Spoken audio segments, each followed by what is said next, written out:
Hello everyone, it is I at Chamomile. Welcome back to another stream. We're just gonna be doing a short stream tonight. Sorry for being late. I was caught by something. Something was in the form of a girl with horse ears and tail. Yakimi. So, Girls Made Pudding. It's a game, a chill game about driving through a world where people have disappeared. Last time we did this, we met with Yakimi. Sweet rice bowl, Madeleine. Sweet rice bowl, so I'm gonna need a rice.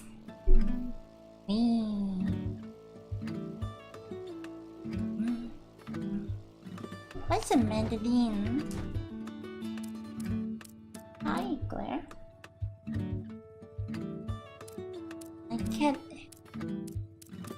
has appeared.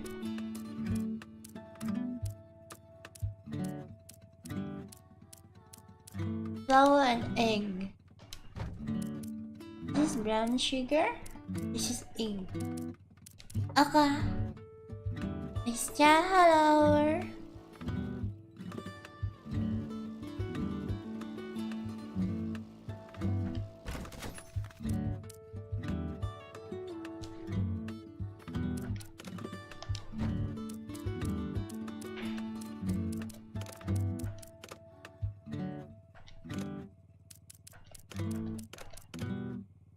Salad.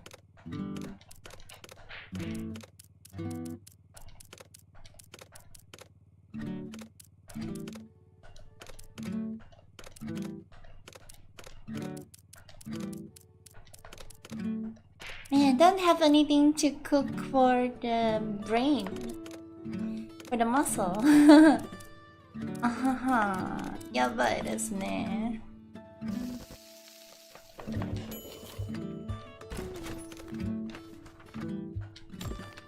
Nice, I got everything that I need.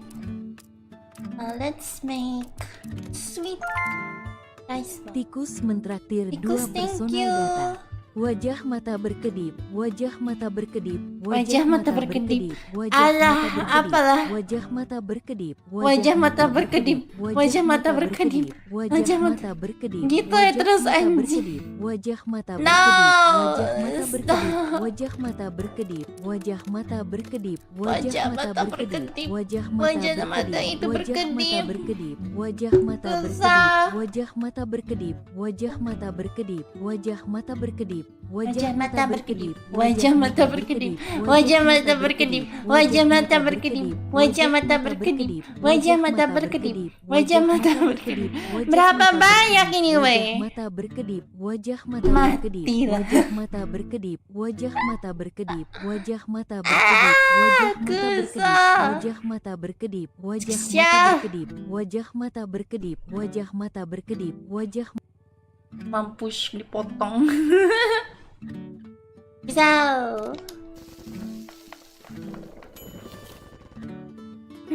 Why were you staying on that mountain anyway? Wouldn't it be easier to get the materials for the rockets down in the town and food too? Yeah, you can't believe how annoying it was. I'd have to go down to get what I needed and then ride all the way back up. But you kept doing it anyway. At first, I thought I'd just start living next to a warehouse or a factory in the town. But then again, rockets explode, they fall back down. They do so quite often, in fact. Couldn't have that happen next to people's houses, could I? But they're all empty. That they are. You have surprisingly strong ethics, you know that? You're just weird. Sampai halos ni lagi lang halabes halo tikus makan guys welcome. Welcome. Ethel adopted. I am dubbing it. Ethel did dub it. Huh. Say what you want. I don't care.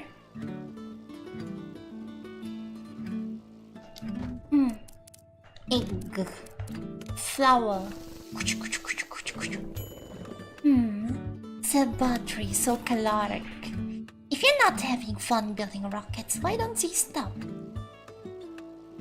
Didn't I tell you? I want to bring down that satellite. You did, but why? Ooh, what's this? Flying balloon with something tied to it. Grab. Ah!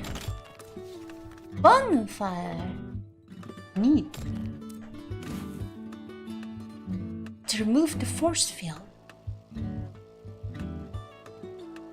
You want to remove it?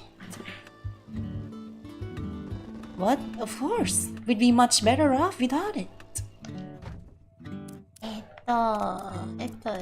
Yung best flower? Impudent.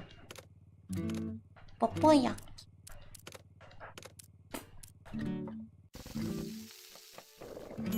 End of episode ni Kami Mary Femboy. Nan na to?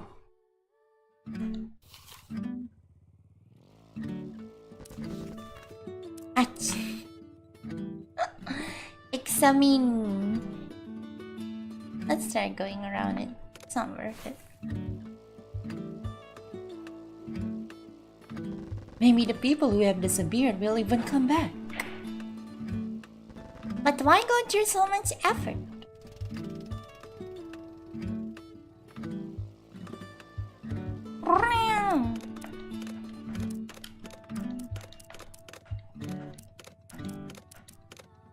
Mystery dish.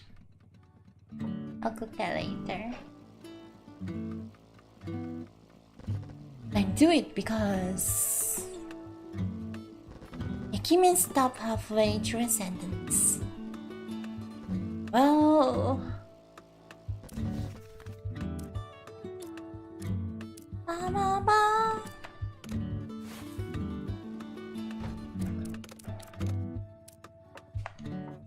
what are those? The sheep. Yeah.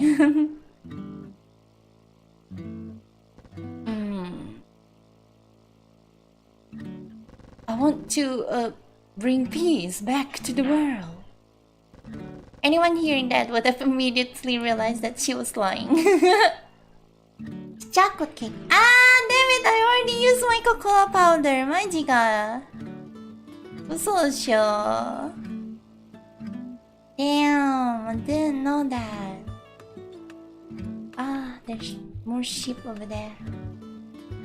Sheep. Wee.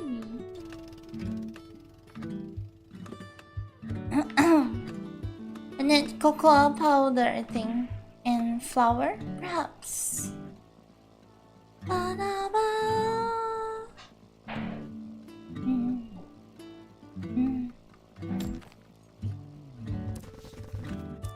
Grab it. Sports drink. Pachish. 30 energy. Wow. Tugoy. Chocolate cake. Yeah, flour and cocoa powder. I need me some of them cocoa powder. The powder of cocoa, you see?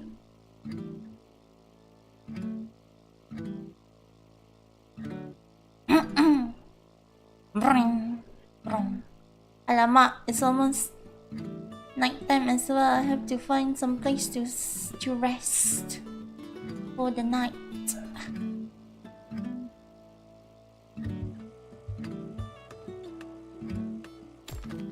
Ah, there it is, cocoa powder. Onion. I got onion. Wing.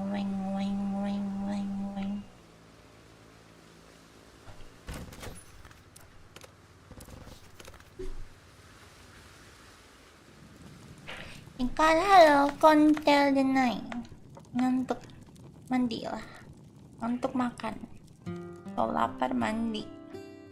Kalau sumpuk tidur.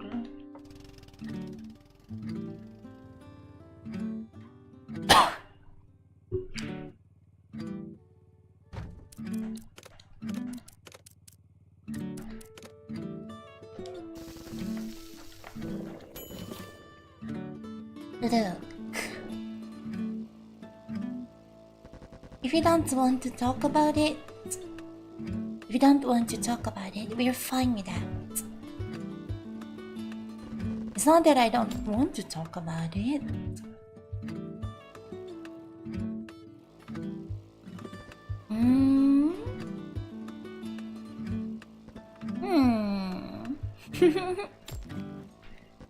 I mean, I could just talk about it.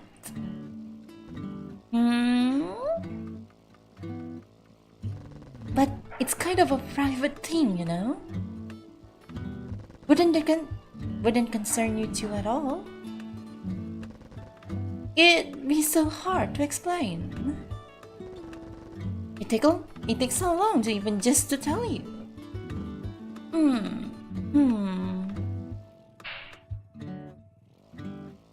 We don't really have anywhere else to be.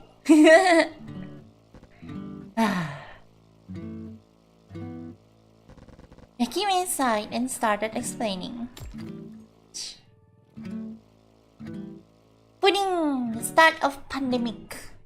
Nanda pandemic deto. Pudding.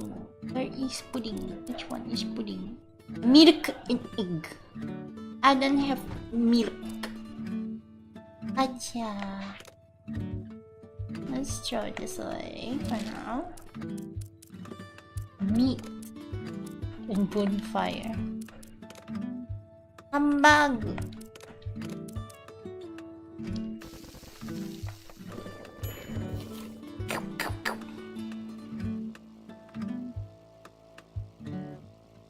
Naman makan aku kan bukan ente kau dingin mandi seminggu 3 kali. Tidak pada dingin banget gak lagi pagi.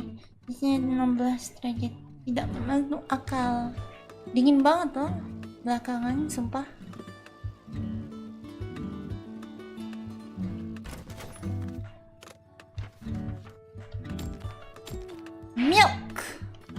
Milk yang pudding. You know how that new disease started spreading and turned into a pandemic? Yep. The reason all of that happened was my sister. What? Huh. Your sister? What?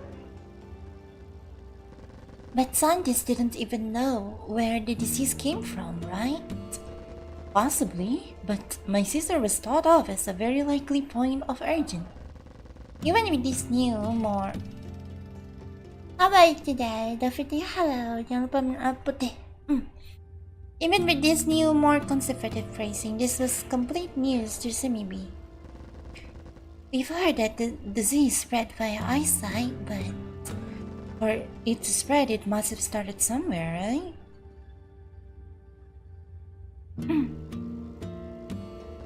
So, you're saying the disease was born inside your sister? You can say that. You could say that. After all, even though we had never noticed it, eyesight energy has always existed. Research revealed that all creatures who are complex enough emitted eyesight energy. Fish, reptiles, dogs, cats, they all emitted and received that energy just as humans did. Scientists theorized that it was a trait evolved a long time ago by a shared ancestor. People exchange eyesight energy all the time, so it's not particularly dangerous in itself. Humans could actually transmit information to each other via eyesight energy waves. But information could be dangerous enough in fact to make people ill, and so the disease was born. It wasn't a virus or bacterium or anything like that. The disease didn't even have a physical form. This may be more than a human virus that sounded like a computer virus.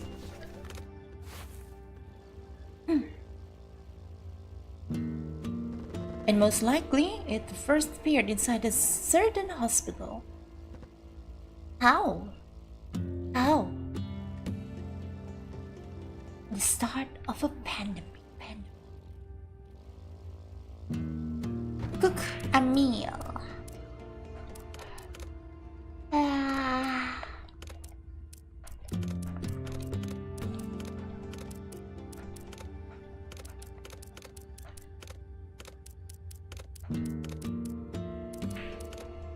Man, everything's Caesar salad. I need something to increase my power.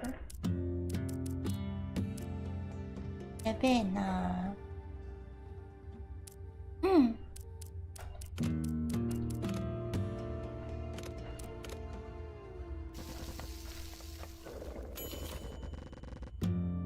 Back when she was a child, my sister suddenly lost consciousness one day. And the bummer aputi. Ushta.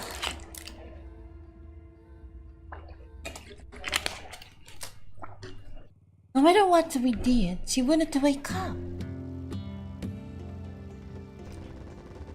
The doctors could pinpoint what disease or condition had caused it. Her brain and body were still functional, but she wouldn't wake up. She didn't respond to external stimuli. According to one of the doctors, it was like she was stuck inside a long dream. She was still conscious, but that consciousness was trapped inside her. She remained in that state for several years. Holy crap. Imagine that. Being trapped in your own body, basically. A coma. I barely have any memories of speaking with her. They'd only lived together for a while. With time, Akime started forgetting what her bedridden older sister even looked like. But then, one day, out of the blue, she woke up. I'd moved away for work, so I couldn't visit her immediately.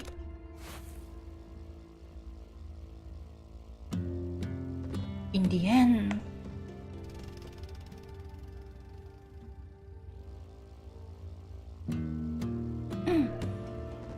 I didn't manage to see her at all.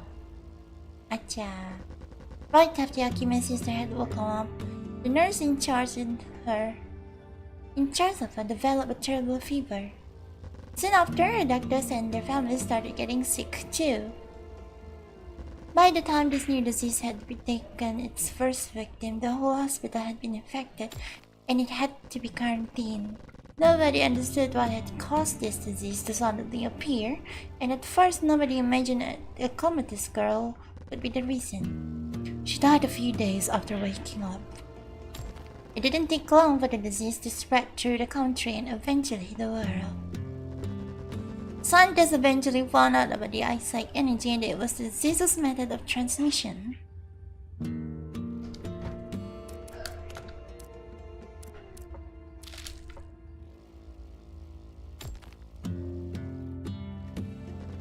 So all of this, the whole pandemic started because of your sister? Right. So maybe you couldn't believe that. Couldn't it be that she went into a coma because of the disease in the first place? Milk plus milk, what happened? Hot milk, got it, makes sense. Hamburger!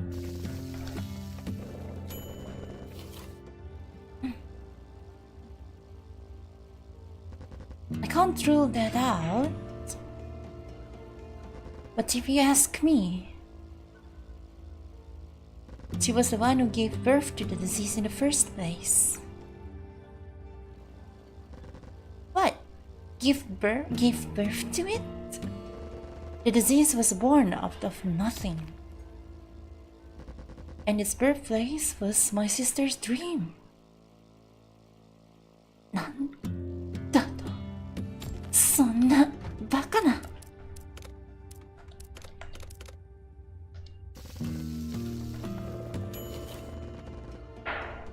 How are you today? Today doing nice.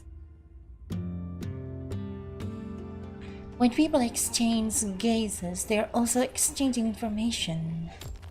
That information is how they can share their perception of what's around, enabling them to share the same reality. Huh. The scope of Yakima's explanation also encompassing reality itself and had made Sumibi's jaw drop. And why do you think we can see the same things and have conversations? It's because our eyes are communicating with each other. What about blind people then? Neither Sumibi or Nonikami had ever heard anything of the sort. They were left in utter confusion. What's that even mean? Okay, I'll try to make it simpler, even if it's less precise.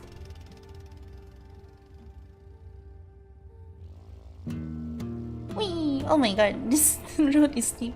Exactly what I need! Everyone inside of them has a reality that's just their own. It's like a dream, and they're the only one who can see that dream world.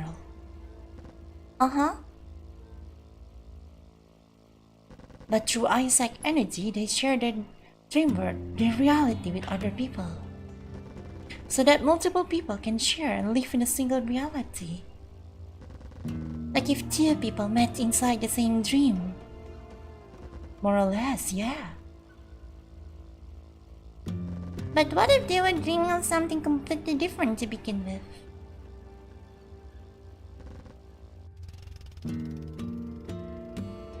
Then their realities would be distorted so that they can fit together without clashing. Like, you think you saw something, someone points you out you made a mistake, and you realize you did. Now your realities match. Wow! What is this? But now...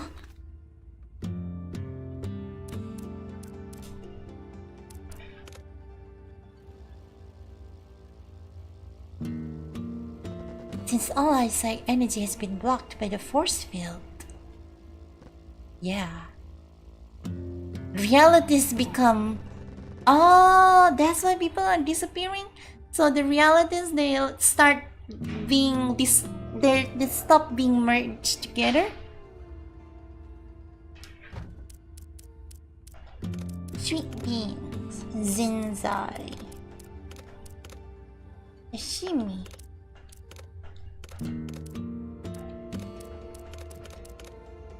Buddha.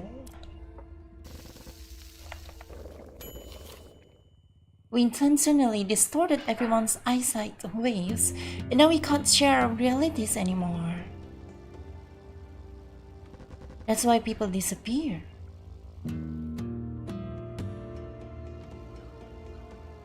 Nandato? Sonna? Baka na. People shared realities by exchanging gazes. A person could share their reality with another, who in turn would share it with someone else. That resulted in a single reality that ultimately everyone lived in. Closing our eyes or looking away wasn't enough to live that shared reality. Eyesight energy, being an electromagnetic wave, could even cross walls. A little was enough, just like a little sunlight coming in through a tiny window prevented a room from being shrouded in total darkness. Billions of people are continuously exchanging their waves, sharing, realigning, and reinforcing a single reality. The force field deployed a few months ago had weakened that effect. Eyesight waves could not reflect properly or cross long distances anymore. Suddenly, you needed to look at someone directly for transmission for eyesight energy to take place. In turn, this meant that as soon as nobody was looking at you anymore, you disappeared. Everyone was now living in their own reality and by extension in their own world. As long as they are awake, people are exchanging eyesight waves and realigning their realities with each other. Even if, say, a huge monster sprung up from the ground in your reality, everyone else's reality would fix that. That's how we managed to all live in the same world. But my sister, she lived alone in her own world for years. She didn't exchange gazes with anyone. But then that also means like, By now, our world would already have collapsed because so many people are in comatose. I think this game really deep. Left alone, her reality grew and grew without ever being corrected by anyone.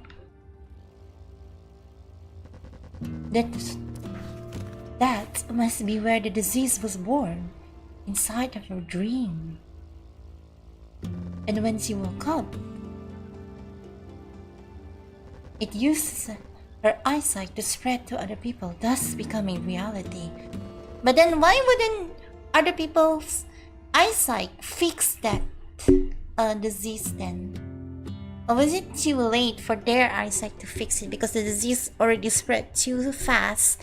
And because it spreads that fast, then other people's reality also now included a disease, huh? Something that shouldn't have existed had slowly taken form inside a long, long dream. So maybe imagine that disease slowly infecting reality. But if the disease was only part of reality, shouldn't it have been fixed by ours? Exactly! No, not if it was only her and her nurse when she woke up. In that case, it'd be a 50-50 chance. Yakima looked up at the sky. Right. There's more. What more? This is nothing more than a speculation on my part, but... She can become reality warper. After living inside her own head all alone for so long, my sister had become convinced that her dream was reality. Once she woke up, she probably imagined that the world around her was a dream. That's how strong her reality was. Probably strong enough that when her eyesight spread it to other people, her reality won over theirs. That's my theory. Wow. Acha. Oh no, there's no houses nearby. I have to cook something. Is this the whole thing real? She maybe still had trouble believing Yakiman's explanation. No idea. I could be delusional for all I know. In particular, I have no proof of my sister being the origin of the disease.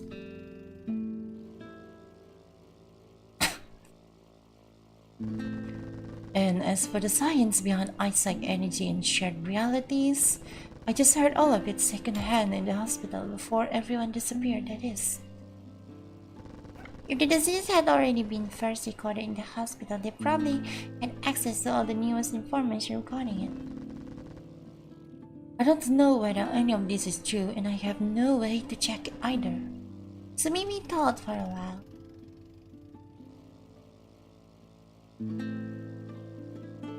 She wondered whether when realities were fixed in order to realign, people would notice that consciously. But the concept of reality itself was so vague that she couldn't imagine it having rules, let alone multiple realities existing. To be honest, there's no point in thinking about it too hard. What about the cause? The world is in shambles already. Yakiman's tone didn't carry the slightest hint of doubt. Oh, no. It's so fast. Come on. It's so close. Where is it? Where is the house?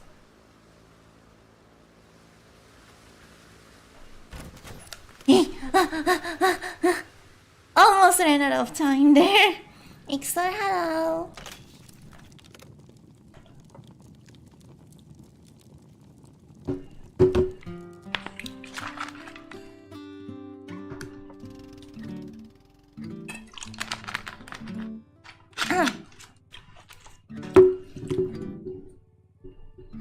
Buchingai. I keep forgetting what the things are. Flour and egg. I have none. Okay. Very well. Very well indeed.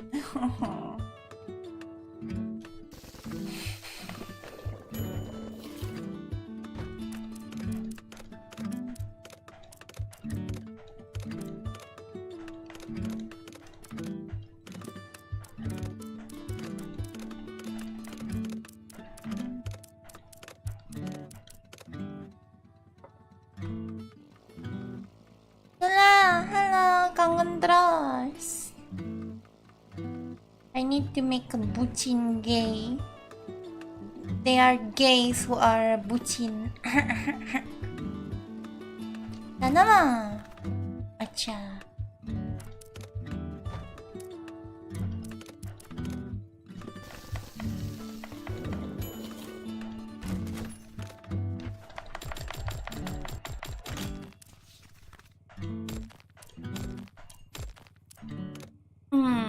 It's not.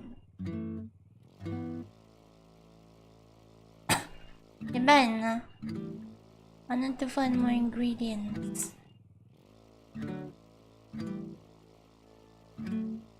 Pengen banget diajakin ini collab. Skuy lah, collab apa kita Monhan?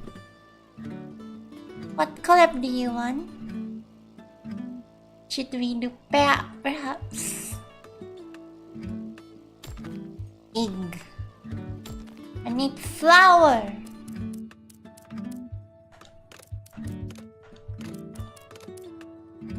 Cocoa powder. Tomato.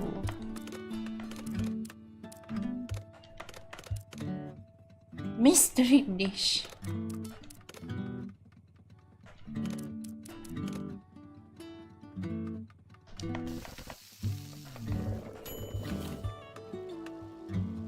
Tabak sih Jeffrey hala. Pick ada updates. Kadang nggak cuma kelapa, kaktus juga bisa dilempar. Yay! I got the thing. No, wait, what? Huh? What do I need for the butching guy? Flour and egg. Egg? Flour. Oh wait.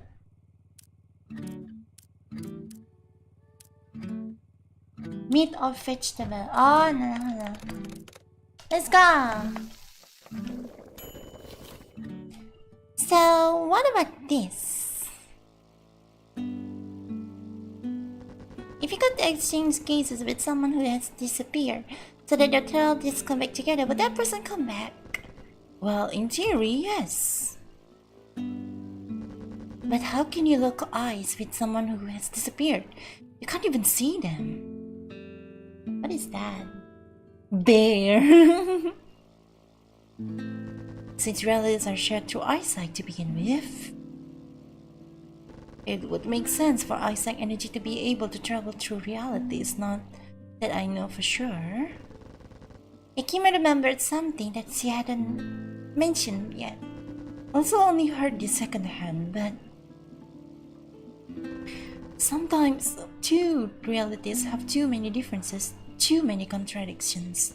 In that case, they can't cross each other even if people exchange eyesight energy. Oh, okay. Because that reality realignment thing you mentioned wouldn't work, is that it? Probably, yes. To me, we found ourselves staring at the clouds up above. Let's assume that's true. Right now, people are all seeing different realities. And let's also say that those realities have already become too different from each other. And even if we manage to disable the force field, those realities wouldn't be able to merge, right? That's right. I've been trying so hard to destroy that satellite. But maybe with those attempts, even if they succeed, will prove useless. Kimi followed Zumibi's gaze and looked up past the clouds. Acha.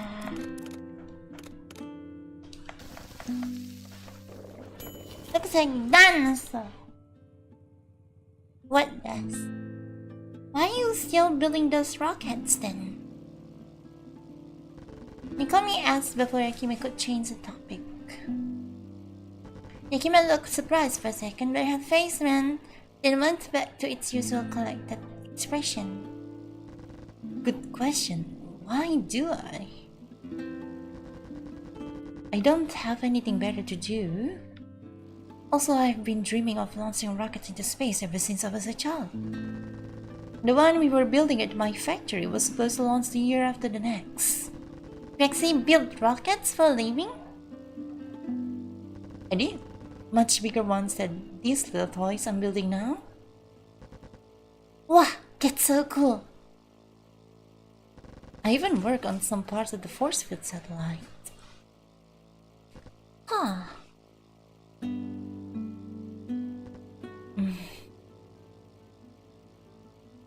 Do you feel responsible for the satellite having caused all this?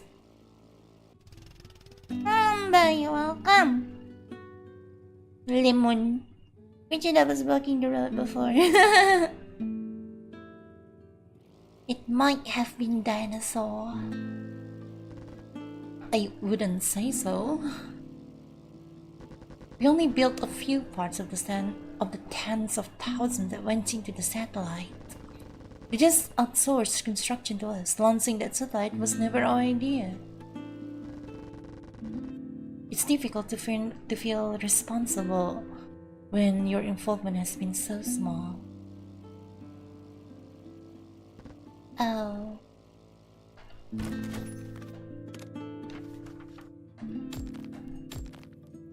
I have so many beans. Beans! Beans for days.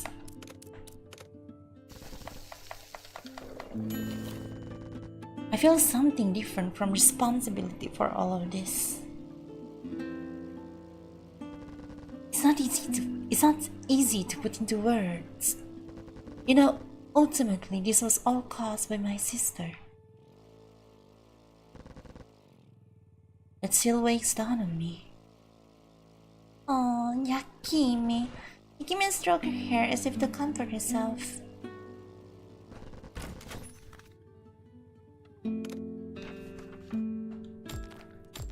Fish.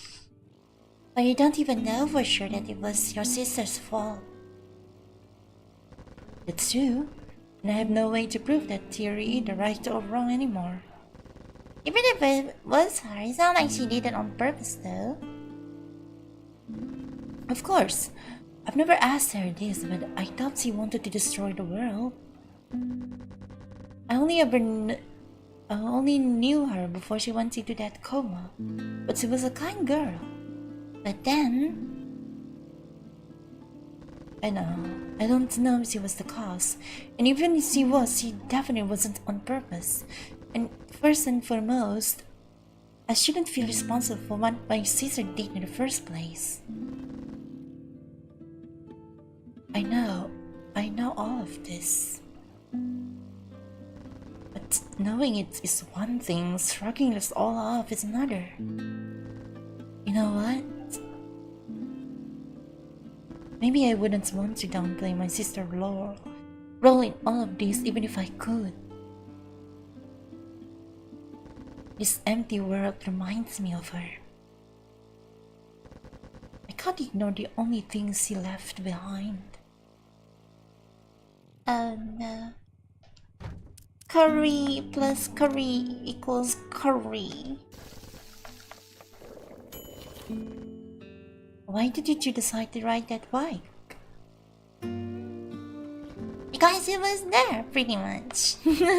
Because it was there.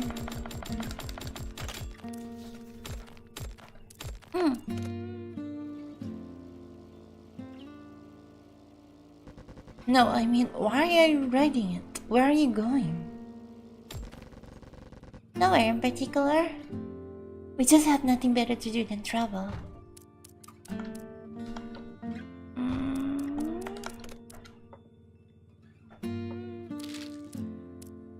Wing Wong.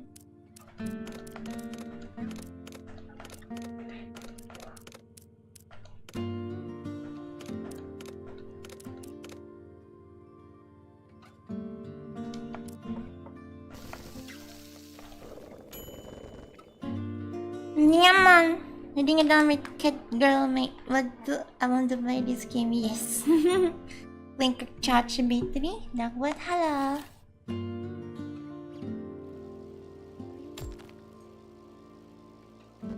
Actually, we're trying to make a pudding that Samibi wants to eat again.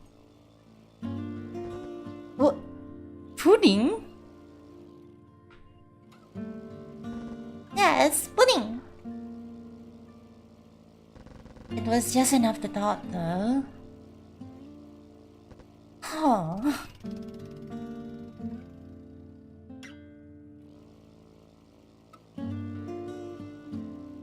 I came and stared into nothingness, trying to make sense of the girl's weird explanation. After a while, she let out a small giggle. Being with you two really makes me feel better about myself. Really? Really? Thank you, that's sweet.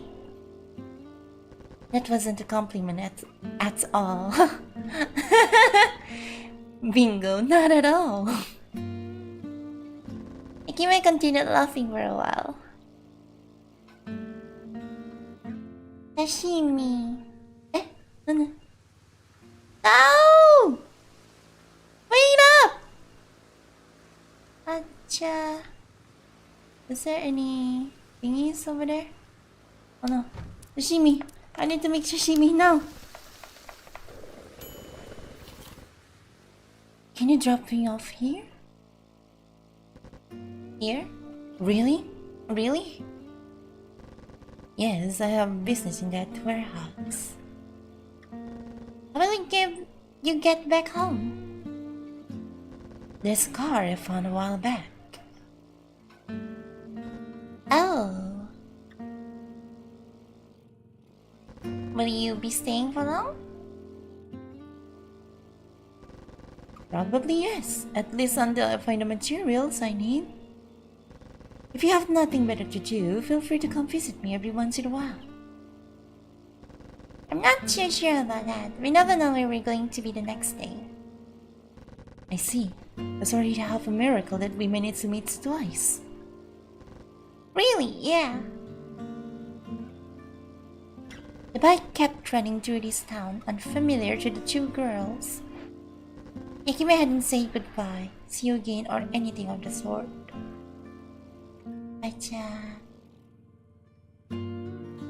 Bye-bye, Akime. Hold on. I think I should cook a meal here first. After getting off the bike, Akime walked into a large warehouse. The bike with only 2 passengers left on it started accelerating again. I wonder if she'll manage to bring down that satellite. It's not that realistic of a goal. But then again, she said her rockets can actually reach space. It all sounds so epic. Samibi had no idea how long it would take Yakime to reach her goal, assuming she could. If Yakime could do something to improve her rocket, Samibi didn't know what it was. However, she got the feeling that the woman was never going to give up. She's just like us without pudding, huh? Maybe as long as you have the goal, the specifics didn't matter at all. Anything would do. Any goal was enough to keep you moving and keep you sane. I think our journey's goal is a bit more realistic though. I'm not so sure. So maybe sniffed around. This unfamiliar town had an unfamiliar smell about it.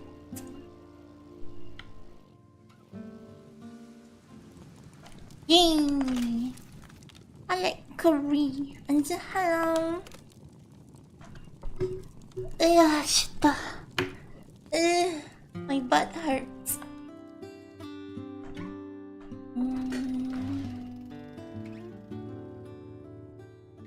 The journey's end. Beyond journey's end. Madeline. So I need to get egg in flour then. Okay. Hi.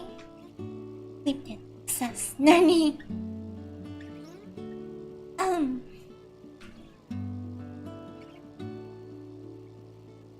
My butt hurts from sitting all day long. Dum dum dum dum dum dum. Da da da da da da da dun dun dun dun. Dun dun dun dun dun dun dun dun. Da da da da dun dun dun.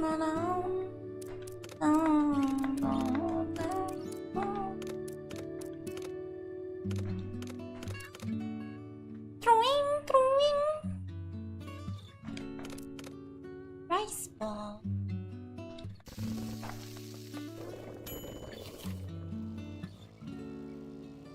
BGM really good, yeah. It's pretty calming. I think I can actually like increase the. There you go.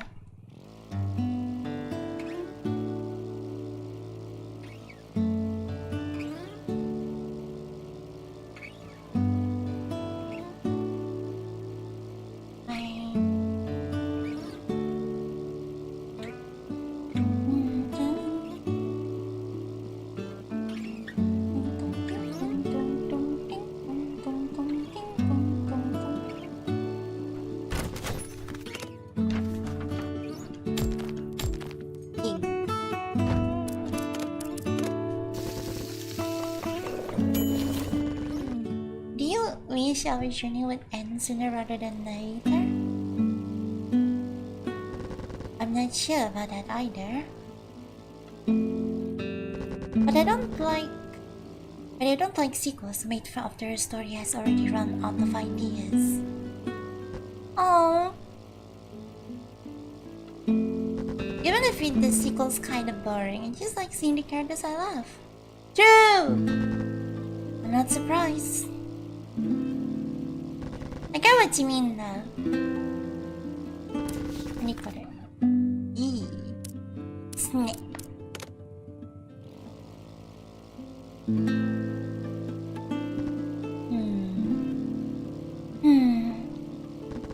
We just have different tastes, priorities, whatever you want to call it. Yep, that's you. We're pretty much opposite types. I had a classmates who were kind of like you, but I usually avoided them.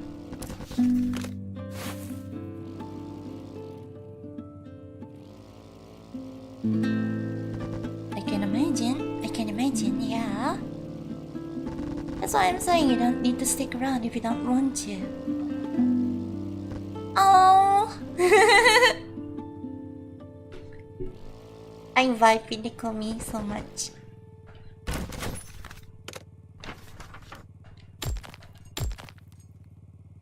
In the end, I'm glad I met you. Now I understand how people like you think. A little bit, at least. Me? I'm not sure about that. Sumimi knew next to nothing about Nikomi. They've been traveling together for months, but that hasn't changed much. She'd also been frequenting the cafe where she worked for years.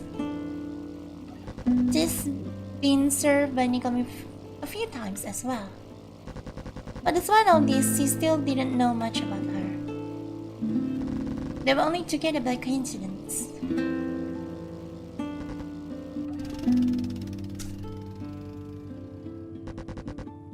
Everyone else in the cafe that day had disappeared.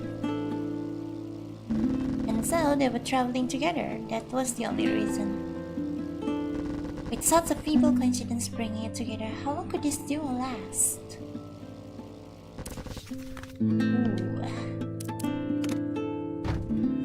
I need something that increases my power, strength.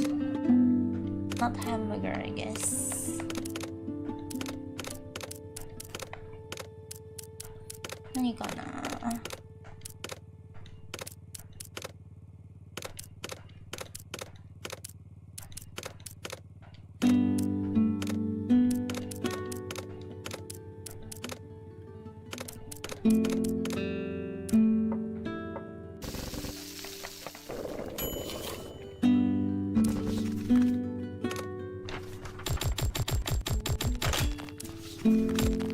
found a tuna in the trash.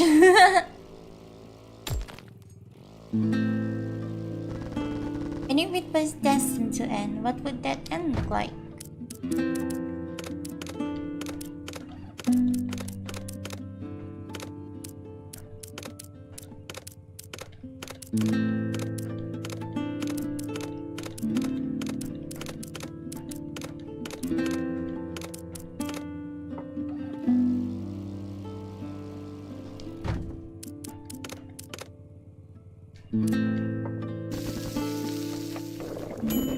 How do you memorize all the recipes? I don't know. There's a list of them here, that's for sure.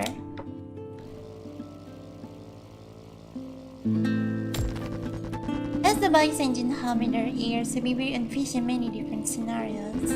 Not a single one of them had a happy ending. Mistake. Mistake.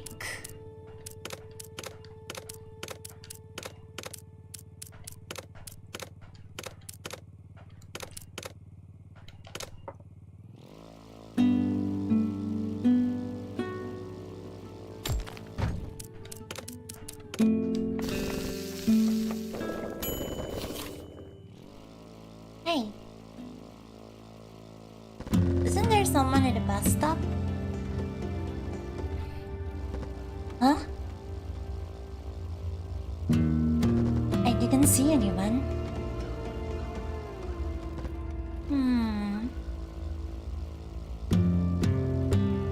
Maybe I just made a mistake, but...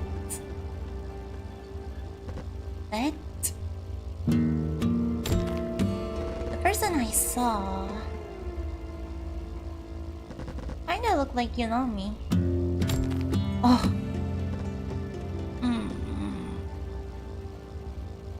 You definitely made the mistake. Did I though? No way he'd be there. And also, even assuming she was, I wouldn't want to go and approach her. What? You don't want to see her? What's the point of that? Huh?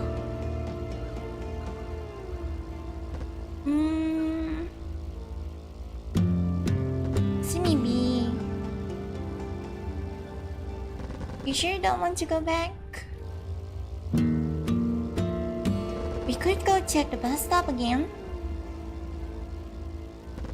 No need to, really. But...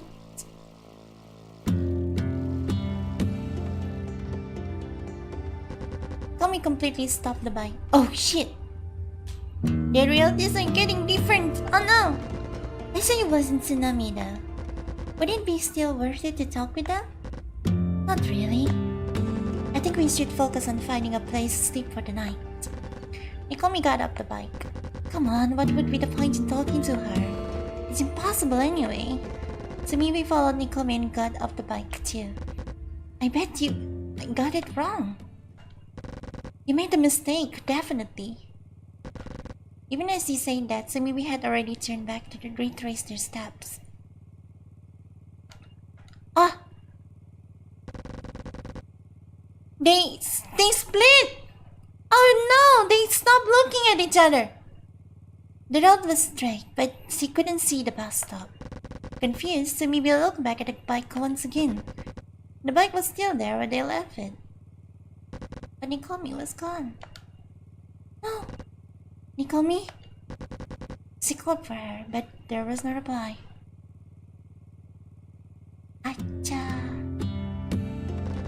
There wasn't anyone. The bike's engine was still running. The seat was still warm. Nikomi?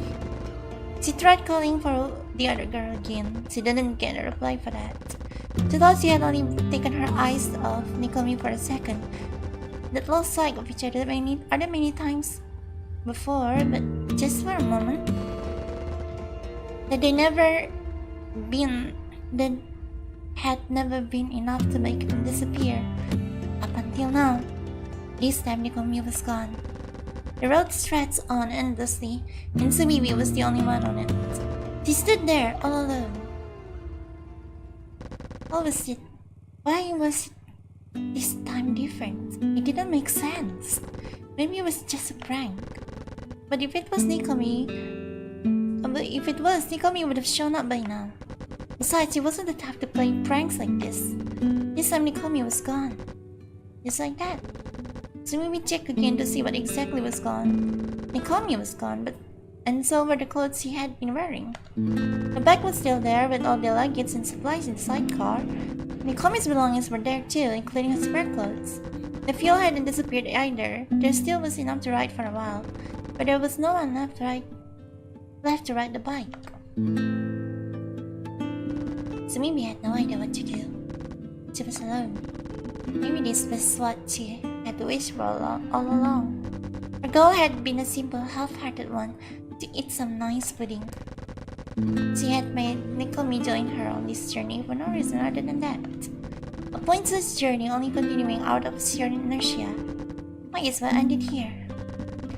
She'd been thinking that for quite some time now. In a way, she could accept the situation. She had to. With that out of mind, the only question now was that what to do next. The bike's engine continued to run. She tried to turn it off, but then realized she didn't know how. So instead, she sat on it as if to actually ride it. She fiddled with the handle, pressed the pedal, and tried various buttons, all while recalling how Nicomi had been doing it for so long. Oh, this is a sad story. No! Oh, we're still going.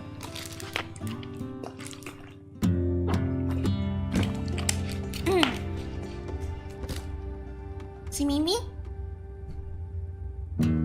This is sad and scary. I only came here for the pudding. I wasn't prepared for this. There was no one around. Wondering if Sumibi might be hiding, Nicomi circled the bike. But she wasn't behind it either. Not that Sumibi was the type to play weird games like that. Seriously? Nicomi crumpled into crouch. Sumibi had disappeared and it was Nicomi's fault for not looking at her. Clear as that seemed, accepting it wasn't easy. She'd only lost sight of Sumibi for a moment, so it shouldn't have been enough for Sumibi to disappear. What had been so different about it this time? She tried to think back to what they were doing, but she could barely recall what they'd been talking about. The one thing that she could remember was Sumibi's last words. You made a mistake, definitely. She could still perfectly recall how Sumibi's voice had sounded. Nicomi got off the bike and started pacing around it. Sumibi was gone. She wasn't there anymore. But maybe she'd just pop back into existence anytime now. Nicomi couldn't shake that thought off. She knew it was nothing more than wishful thinking, but she couldn't move from there. If she left that place, it would have definitely made it impossible to ever see Sumibi again. She sat in that spot that Nicomi had been sitting until moments ago. The view from there, Sumibi's usual view, felt strange and unfamiliar. She could picture her own back obscuring most of the view. She tried to imagine how Sumibi had always felt by riding with her. And if she was still alive, somewhere how she would be feeling right now. So they are in different realities now. Maybe being finally alone was liberating for her. That was likely. Nicomi realized it skipped over an important question. How was she, Nicomi, feeling right now?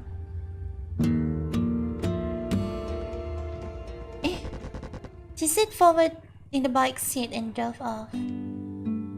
She's alone! No! Leaving that place was frightening, but staying there would be too depressing. Depressing, yes, and it wouldn't even make Sumibi come back. But above all, she couldn't stand still. She wanted to feel the wind on her face. She wanted to run faster than her thoughts. Ah, what a twist. She didn't know where to go. She didn't know what to do. No matter how hard she tried, she couldn't come up with anything. In hindsight, this was nothing new for her. She'd started working at the cafe on a whim. She'd started traveling with some baby on a whim. She'd never done anything out of burning desire. Cocoa powder, cabbage.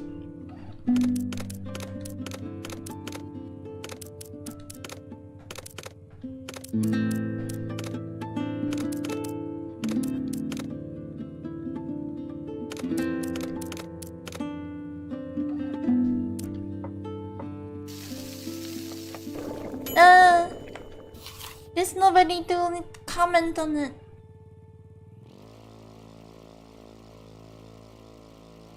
To her, this was her individuality. Teachers at school would always say how important individuality was.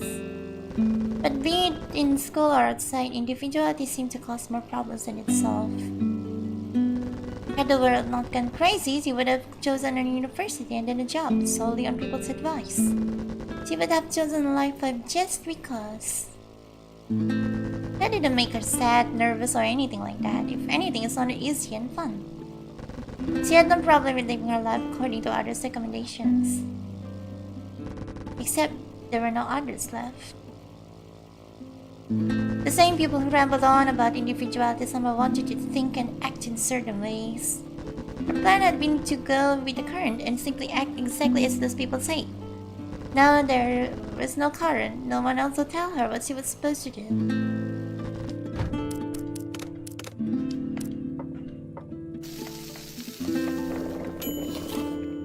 She was stranded.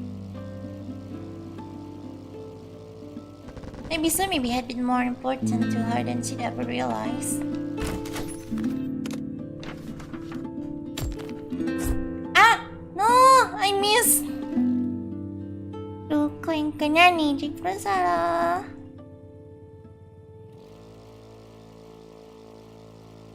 Sumibi had been there to suggest things to do. It could have been anyone suggesting anything. So maybe had wanted to eat some pudding and that was enough. Objective established, pudding it is. She couldn't have been more different from Nikomi.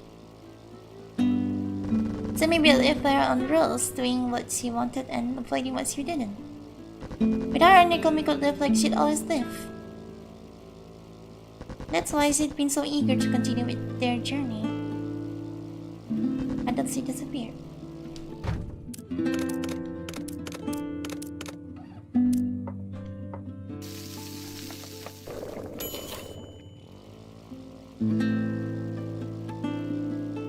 Once more, Nikomi tried to think what she could do. Once more, she had no idea.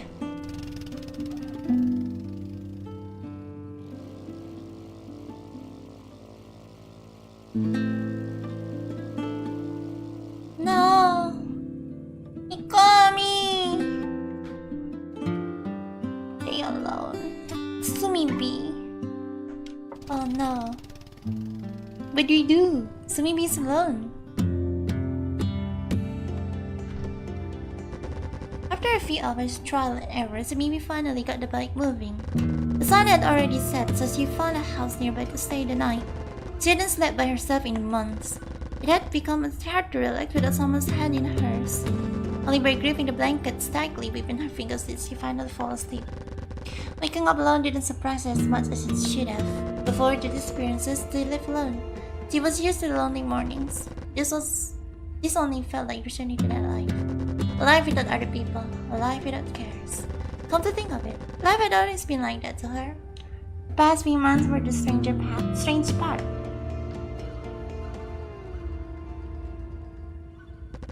She practiced all morning and by the afternoon she was able to ride the bike, kind of.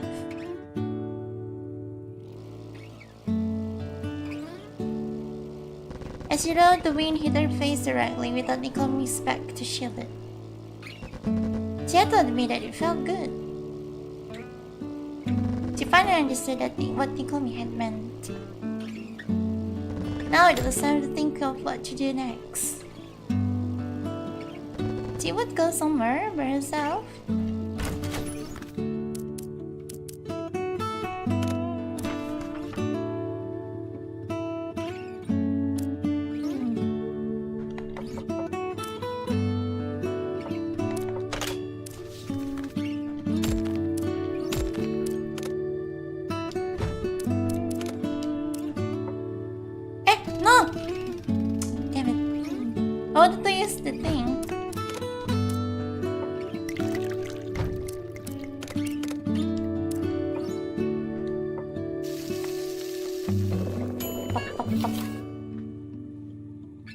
alone. The where didn't really matter, just riding and moving around was fun enough. Eventually she get bored of that, but she would cross her face when she came to it. Examine.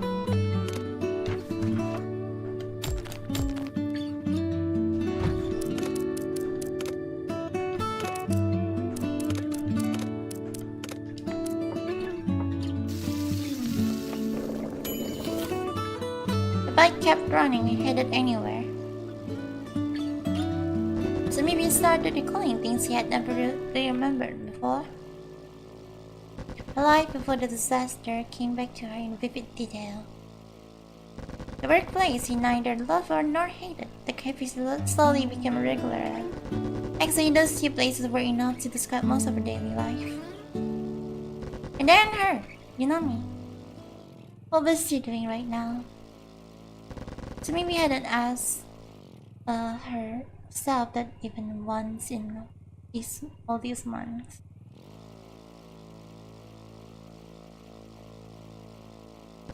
Being a fan of a star I can never meet in person.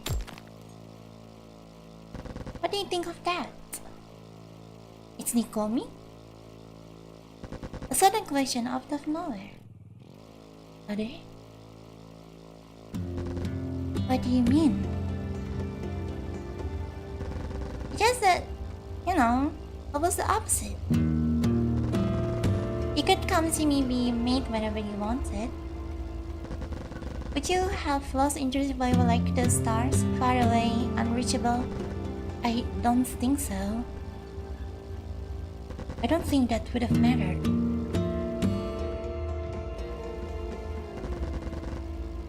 It'd have been harder though, that much is true.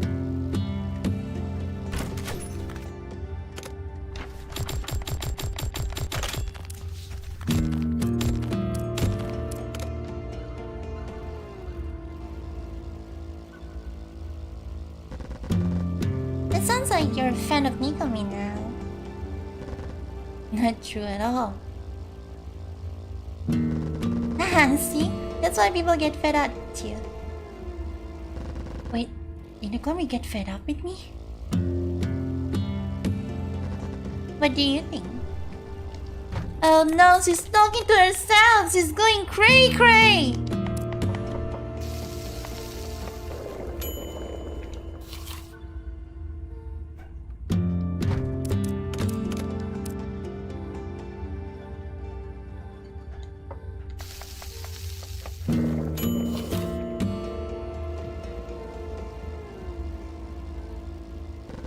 I don't know. In that case, I don't know either. A sudden question out of nowhere.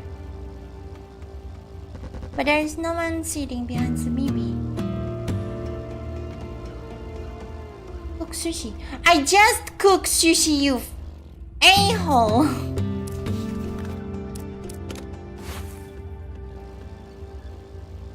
God darn it! God's freaking darn it! Okay, I got rice, now I need fish. Le fiche. Le fiche au chocolat. Le fish au chocolat. Let's hope that is fish right in front of us. It doesn't look like a fish, but it might be a fish, who knows? It is a fish, holy crap, amazing. Unfortunate. Tsumimi knows that the voice is entirely inside her head.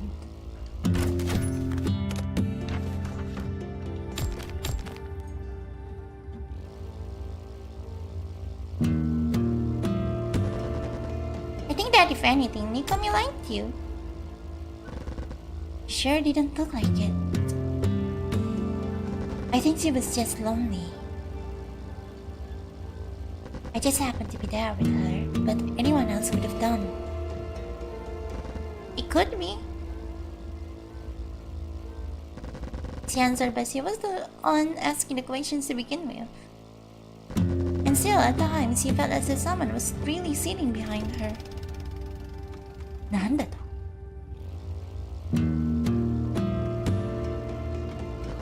How did you feel about her then? Just as he thought the imaginary presence had disappeared, there it was again.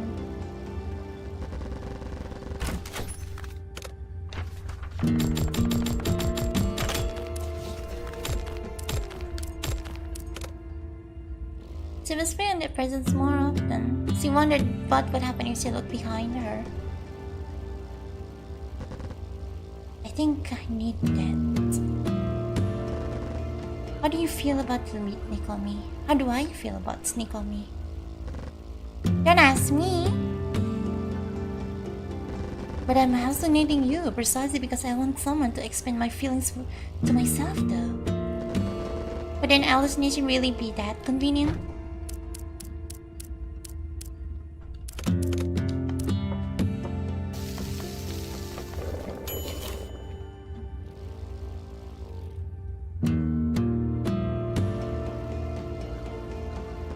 She maybe had to agree. Her hallucination was making a good point. The subconscious was making her hear that voice, but she couldn't know why. The road in front of her kept going on and on as usual. Unfamiliar sights would pop into sight just to be left behind shortly after. I need rice ball. I need rice. I need rice, you shower?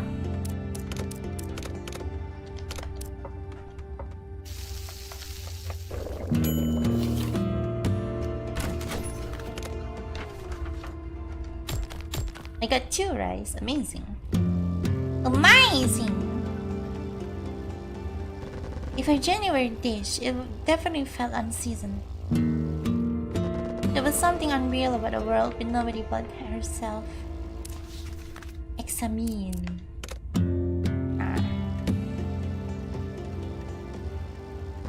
She was free, yes, but too free. This wasn't the end of her journey she'd been wishing for. The sky above her was unrelentingly clear. Wouldn't it rain if I wanted it to rain? It could be. Gotcha, it's a bear over there. She could still hear her voice. There was no real person there to dispel Sumiba's hallucination. If you simply wished for it, I could be here, sitting behind you, and we could travel together. But you're not really you. Does that make any difference? It did. It definitely did. But Sumiba couldn't tell what the difference was. Is there 2 trash over here? Come on.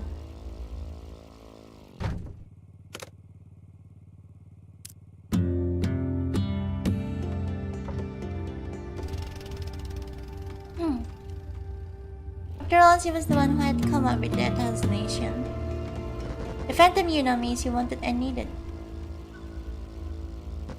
Her wants, her needs, at least those are real.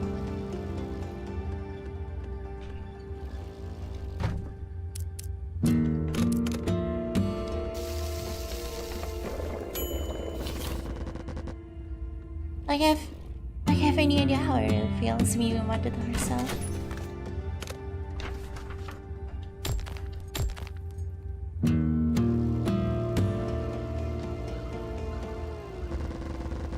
Once a boyfriend asked her what she liked about him. She didn't know what to say. She did like him, she was sure about that part.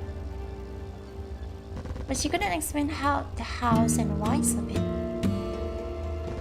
She felt that reasons people gave for their feelings were meaningless and ad hoc explanations. Even then... Hello Devin, I'm now new here. What are you playing? We're playing Girls Meet Pudding. It's a study game. We ride bike in a world where people have disappeared. You should at least be able to tell whether you like Nikomi, right? Unami could read Sumiba's thoughts. She lived there after all. Wait, am I? Is it Unami? I guess I like her. I guess I do like her.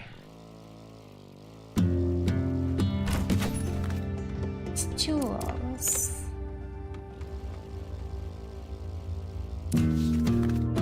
Examine. Achoo.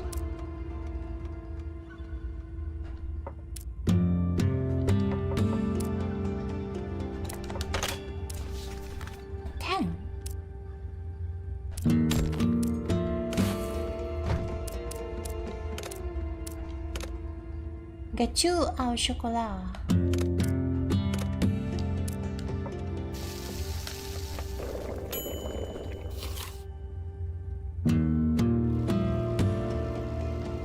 I need flour. You guess? Oh, there it is. I got flour. Yata. Well, it's Ethel Chamomile. Hello, welcome. I don't know. I don't have feelings for her like I have for you. And I don't even feel like I'd love to be her friend. But at the same time, I don't hate her, not at all. If there was a word to describe those feelings, you maybe didn't know it. Feelings just felt just as blurry and unreal as the empty words Tina lived in. Yeah, I think this is supposed to be you know me, not Nicole me then.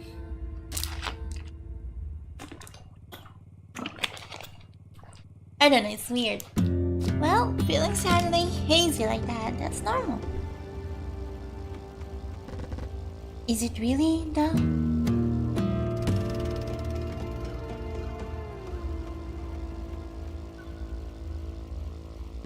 Emotions, feelings, and all that came with them were an essential part of life. But a virtual illusion. Acha.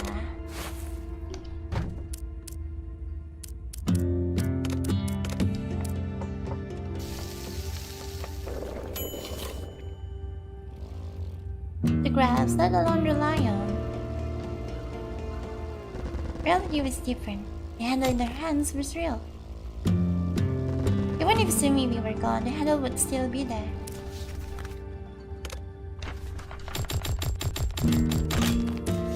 Another 10. Why is it even 4? No.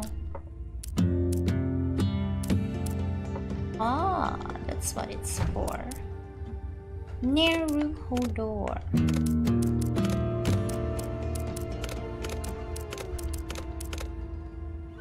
Mystery dish.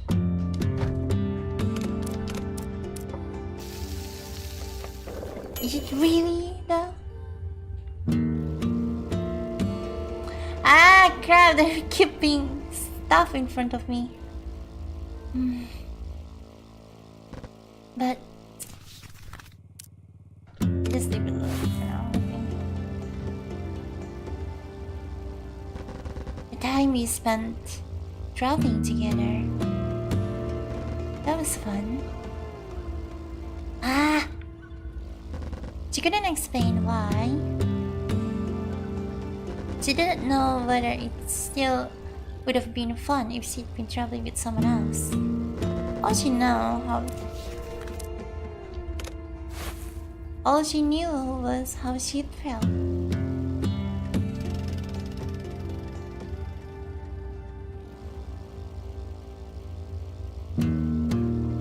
It had been fun being with Nikomi. Being with Nikomi had been fun. That much was a fact. You know me, Nikomi, Buchim gay. Wait, this Madeline. There it is. It made me wonder why she'd started hallucinating all of a sudden. Maybe it was the loneliness' fault. Up until now, she had Nikomi to chat with. She couldn't believe she was that starved for human interaction. I thought I'd say preferred being alone. People can't sleep alone. Are you talking from experience, or is that like a grand truth about humanity? One girl just disappeared, yeah. What is all these girls made pudding? It's similar to with girls last year. Basically, they both traveling on bike, but just now one of the girls just disappeared. So yeah, we're going through some hard stuff right now.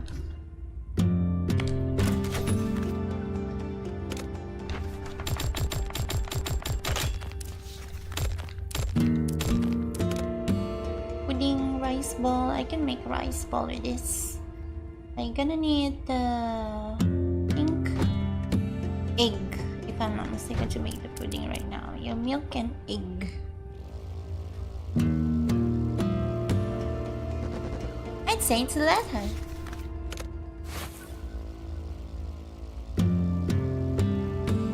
Or maybe I'm just speaking your thoughts out loud for you.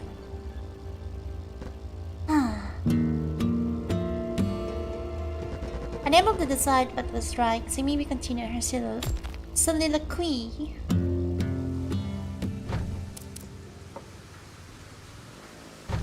Let's use one of these.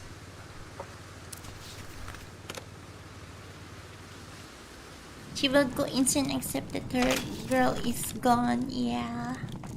No, she's alone.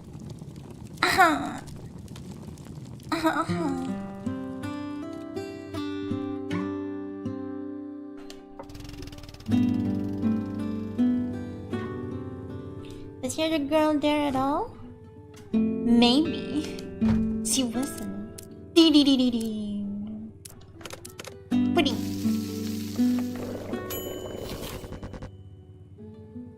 Maybe the world would eventually go back to normal. But that seemed extremely unlikely. It was probably destined to stay like this, empty except for Sumibi. It was possible that the people who had disappeared had simply been moved somewhere else. But even then, sooner or later, they would die. And then, the world would truly be empty and the towns deserted. Sumibi herself would eventually die. All she could do was make the best of the situation. You know me, will you stay with me until I die? But of course. Why does it say Nikomi? Huh? It's wacky, crazy even. Or just a figment of the imagination to begin with. That voice came from inside her head, but it also sounded as if it came from inside. She could even feel Yunami sitting behind her. Whether it really exists doesn't even matter. Everyone in the world can hear you speak, everyone being just me. For all intents and purposes, that makes you real. Once again, there was no reply. She kept writing on, looking forward.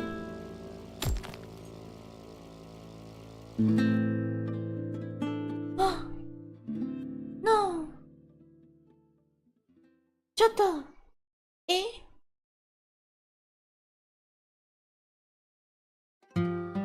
Chotto!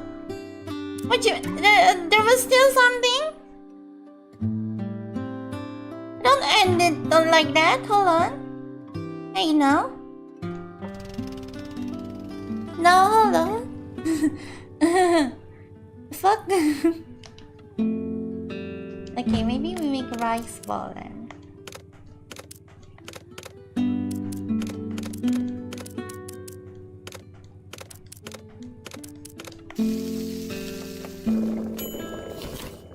So maybe we got an idea.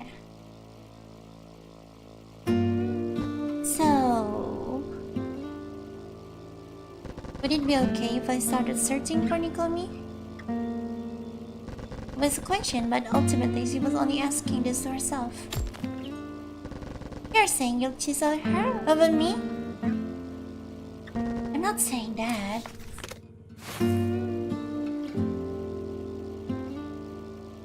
But I guess that you and I are too alike.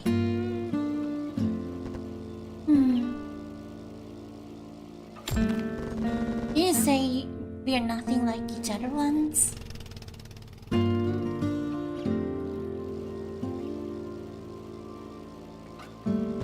I did. But in hindsight, we have a lot in common.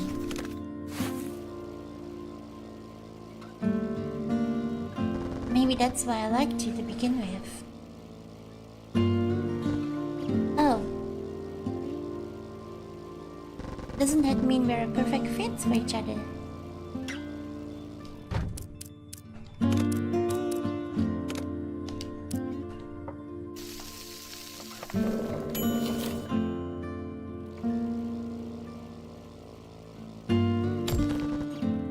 I'm not sure I do. If I keep traveling with you, if I keep traveling by myself, I think I'd end up going mad. Dun dun dun! But Nicole-me, she really is nothing like me. We disagree on a lot of things. It can even get annoying at times. But maybe that's what made traveling with her fun. As for me, I need someone to disagree with me. A world all to yourself is a free world, but also a hazy one. Ink. I need milk to make the pudding.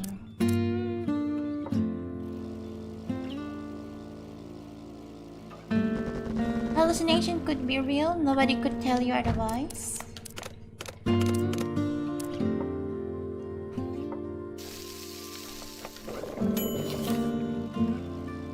Wow, all set full. Never mind, not anymore.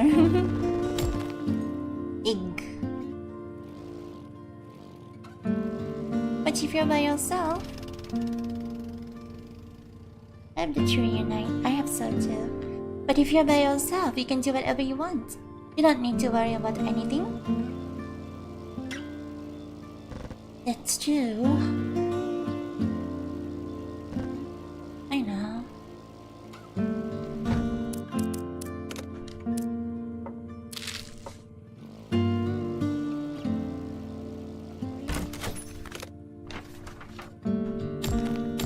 Milk. Nice. But when you can't do anything, you end up doing nothing. Without the boundary dividing reality and imagination, everything lost meaning. Why will that being you? What will you gain by traveling with Nicole?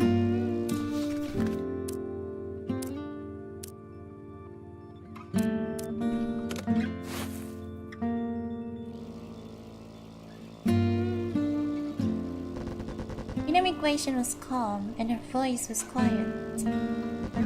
You really believe that you will be able to eat that pudding again?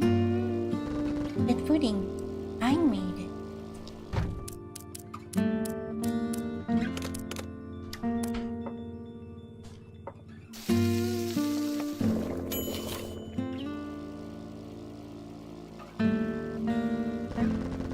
Yet another question that Sumi had to ask herself. I don't believe I will be able to.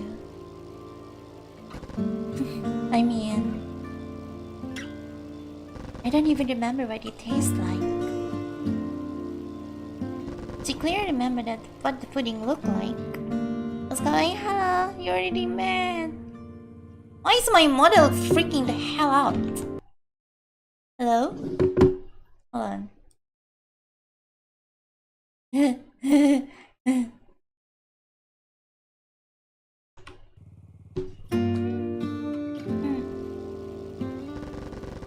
But the memory of its taste was long gone.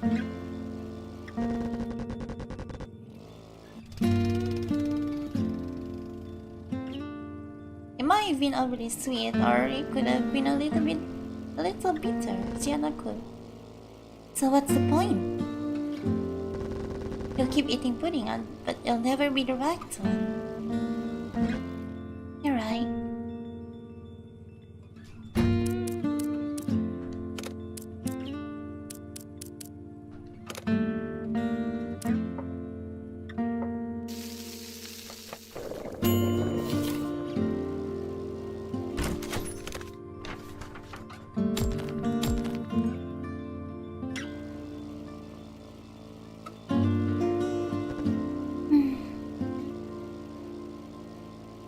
But that's exactly the point. Sumimi finally found the words to explain how she felt. If the goal of the journey is recreating a pudding I can't remember, then the journey never has to end. Then I'm wishing towards Kasho. I don't understand English. Oh, hello. She knew that their journey started on a whim and continued out of inertia. But now she understood that was exactly what she wanted. Oh. Popoyaki.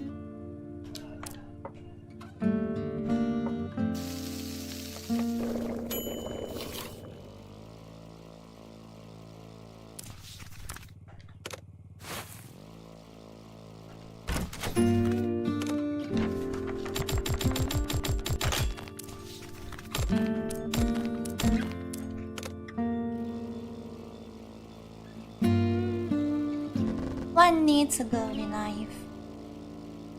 And the farther away that goal, the better.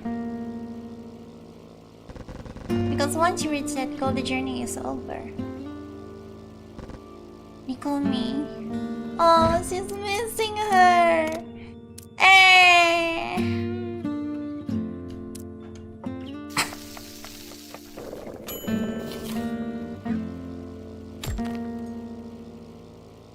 I wanted our journey together to go on forever. It had taken a long time for Sumimi to realize this.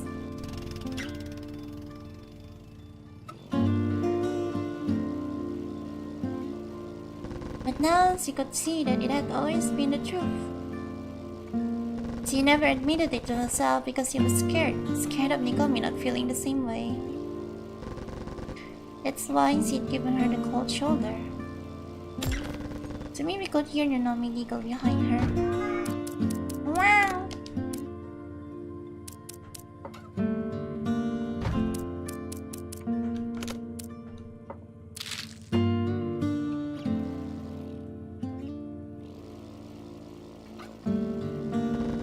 And will you be able to admit that to Nikomi if you get to see her again?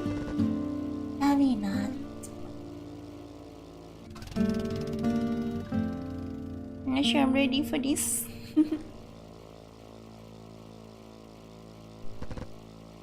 I thought so.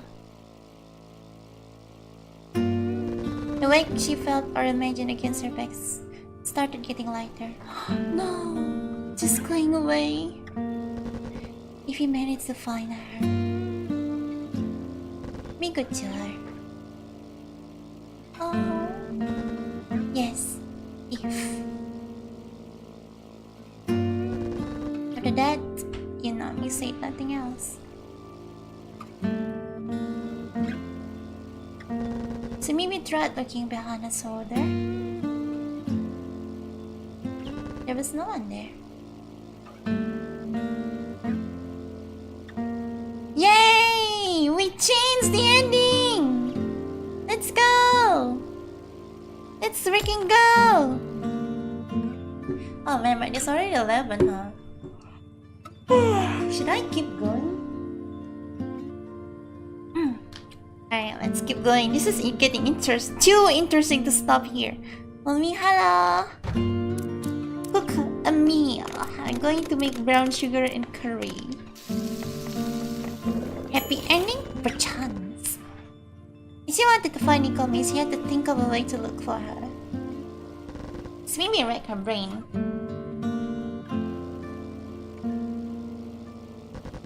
She couldn't think of any way to reach someone who had disappeared.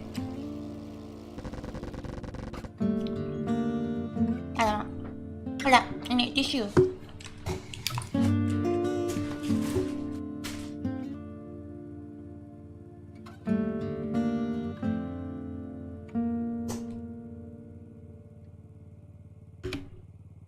Edge. Edge. Edge, edge, edge, edge, edge.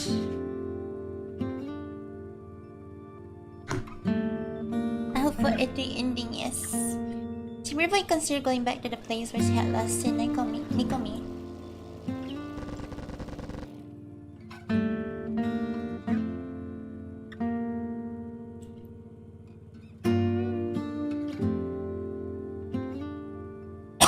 But she thought it probably wouldn't make any difference. She didn't know where Nikome was now, or in fact, if she was still anywhere at all. Oh, this is because like...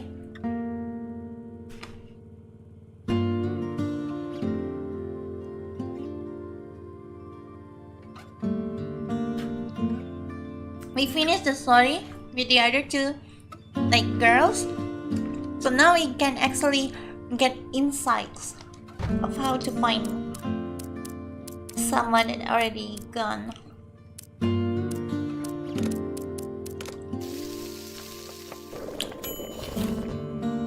So maybe remember the Kime's words.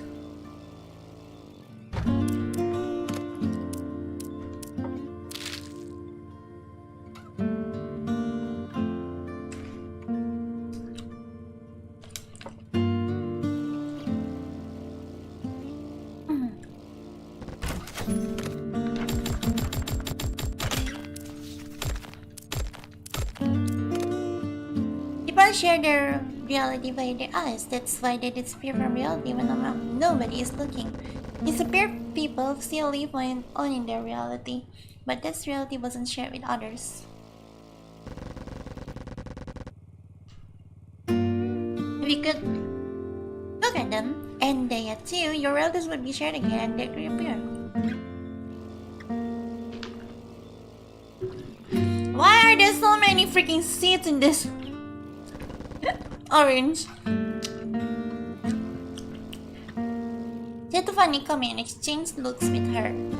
That's how.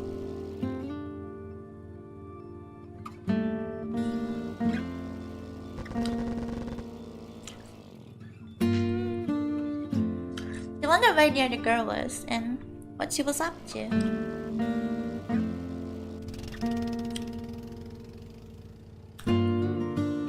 Marin's walkie-talkie, right? I shouldn't have made sashimi. Sashimi was struck by inspiration. She remembered the walkie-talkie. Oh, wait! Both of them have the bike! Both of them have the same walkie-talkie! That walkie-talkie can talk to itself!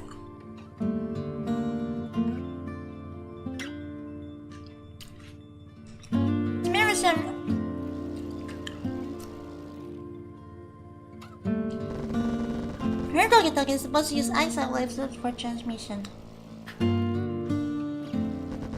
The people working in the lab had told her that eyesight waves are supposed to be able to cross realities. If that were true, she might be able to contact Nikome.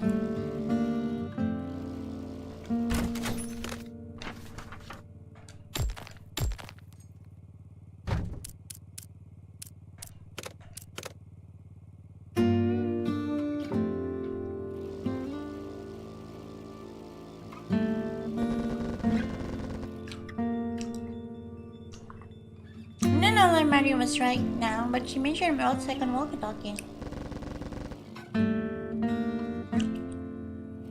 But remember, it's a lab where that walkie-talkie was? And even she did, could she really use it to talk to Nikome? That will only work if the other girl was also in the same walkie-talkie's range.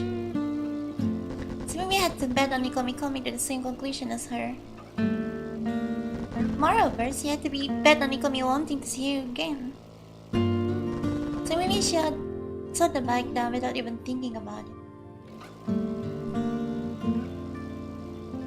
No matter how many issues her plan had, it was only her plan. It was her only plan. She needed to try something, she needed to act, just as she'd been acting all this time.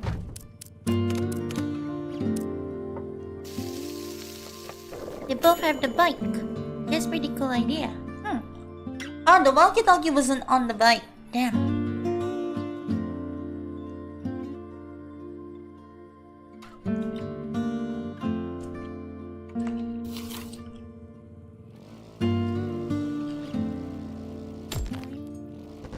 The bike picked up speed again. This time it was headed towards the lab.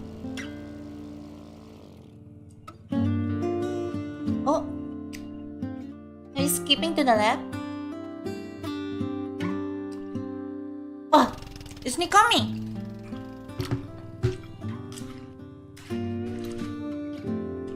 BRB. Better show something away.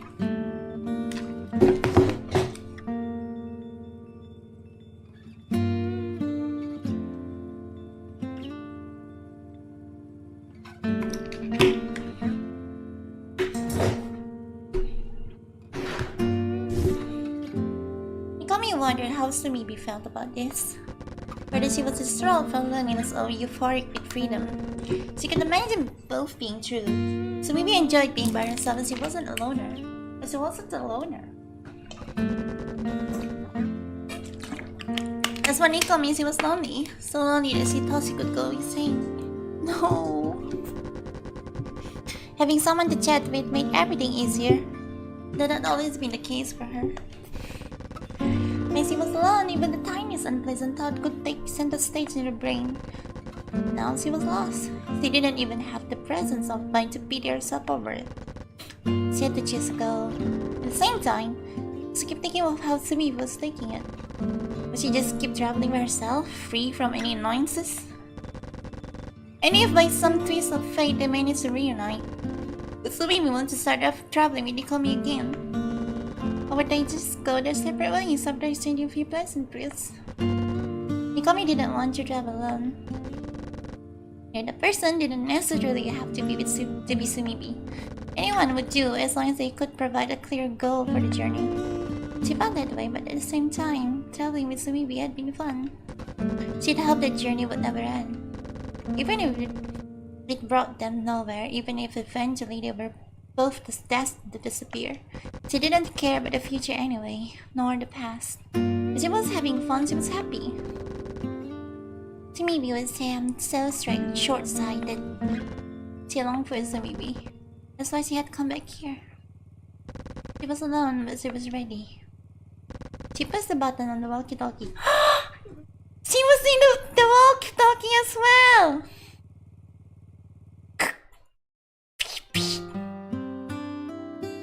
Communication.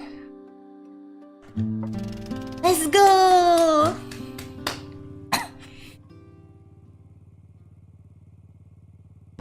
The walkie-talkie powered on.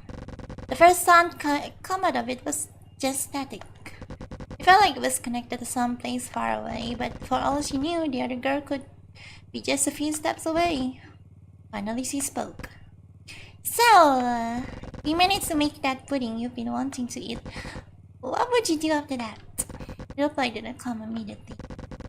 Maybe it took time for her to reach the walkie-talkie. Maybe Sumi was just taking her time thinking about how to answer. Good question. She actually answered! Yay!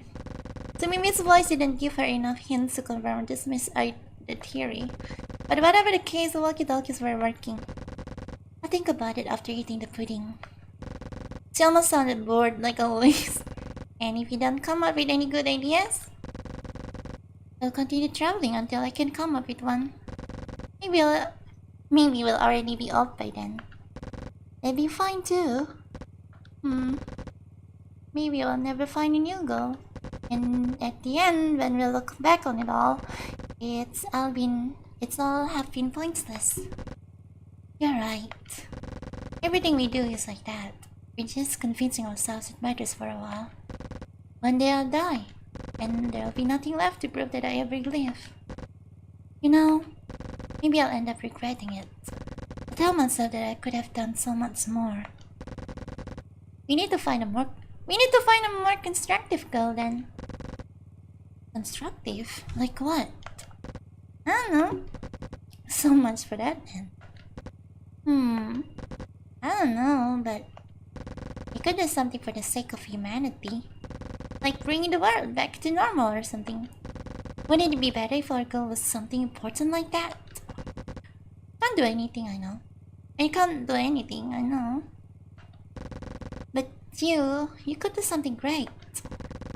You talk about humanity, but right now, humanity is really just the two of us.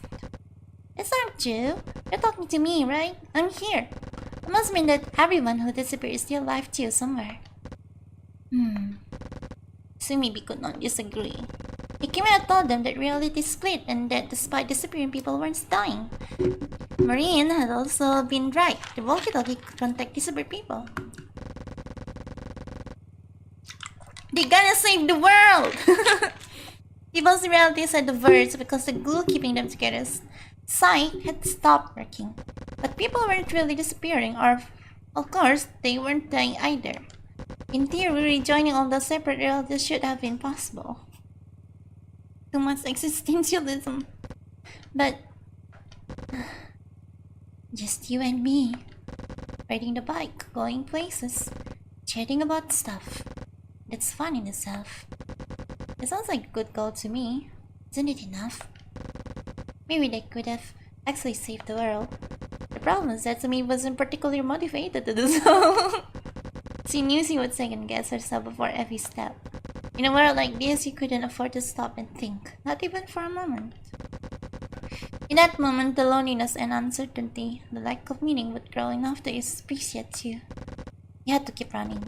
Only by moving could you survive. It is enough. It's more than enough. They still couldn't see each other, but each could hear the other's voice loud and clear. Where are you right now? In the lab where we first met Marine. What about you? Me too. Sumibi tried looking around. Mikomi was nowhere to be seen. After all, there was no one there where Sumibi had entered the lab. Even though Mikomi said she was there, Sumibi couldn't see her. Actually, going back to each other's world. Could it be that it's impossible? Mikomi from reality spoke into the walkie-talkie. It could be true. Their realities had split when they stopped looking at each other. The walkie-talkie's eyes like waves could travel to a different reality. Thanks to that, Sumibi could still hear Mikomi, but she doubted their realities could ever be rejoined. They both felt alone despite being in the same place. It saw her own world, and the two different worlds didn't match.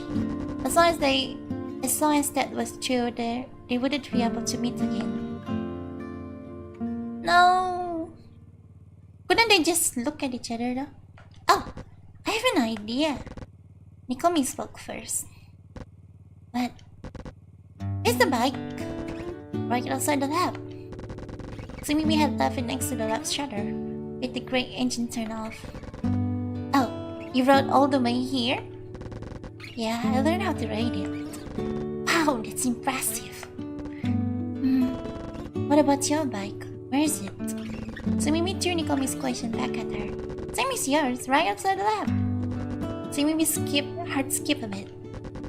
She still didn't understand why Mikomi had asked about the bike. However, something about it seemed important. It felt like the bike was the key to everything. So, wanna do a race? Mikomi's voice rang out on the walkie-talkie speaker. A race? What? Komputer jangan, kuda halo, gula batu, jangan lupa makan. First one to race the bike wins. Sure. Sure. I really want to see you driving the bike. Nuh-uh, I'll sit behind you and you drive. Aw, okay, I'll drive then. Perfect. Sumibi stopped staring at the walkie-talkie and turned around. It was so bright outside that she couldn't even see the bike. On 3. She knew that if she stepped out of the lab, the sun would blind her for a while. It would take a few seconds for her eyes to adjust enough to see anything. 1, 2... Mikomi started counting through the walkie-talkie. 3!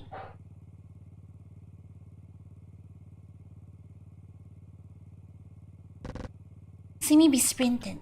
She ran towards the lab's exit to the point where she remembered having parked the bike. She wasn't sure why, but she knew that she wasn't supposed to look back. She knew that she wasn't supposed to look anywhere but in front of her. She had to get to the bike as fast as possible. Whatever she would find there didn't even matter. She only had to reach the bike and jump on it, on the rear part of the seat. And then she had to see. As she ran through the open shutter, the sun blinded her for a second.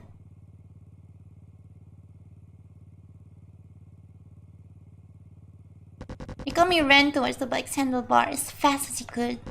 She didn't pay any attention to anything else. She turned on the engine and listened to it roar. The bike's sound and vibration were the only things that mattered. It was too soon to look into the mirror. She just twisted the throttle and rode forward. The bike's wheel rolled smoothly on the road. The lap grew more and more distant. She slowly picked up speed, feeling the wind against her face. And then, Naomi slowly turned her head to look in the mirror.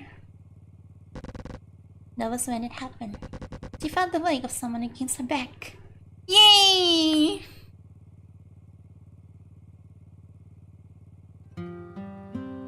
They back! We are so back! Neither of them was entirely sure of what had happened.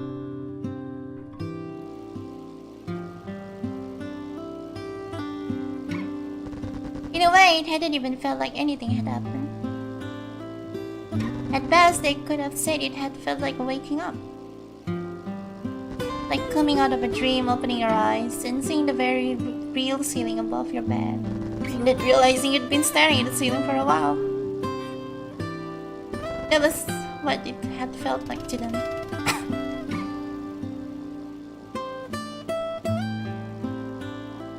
Noticing something that had always been there from the start. The weight against Naomi's back. The wrinkles on her clothes were where they were being gripped. Those things had always been there, even before the bike had started running. She could feel the seat vibrating in her long hair moving with its bump in the road. Her eyes were still closed, but she could still feel the girl in front of her.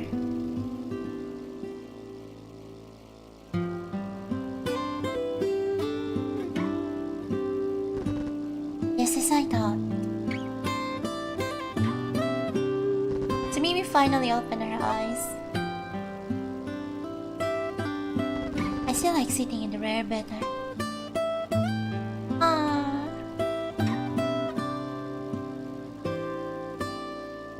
There they are! They two again! She could see that familiar back.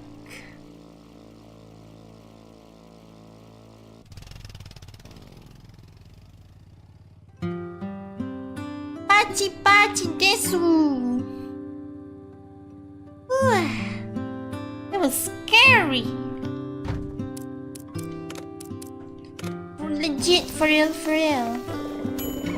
They're together again.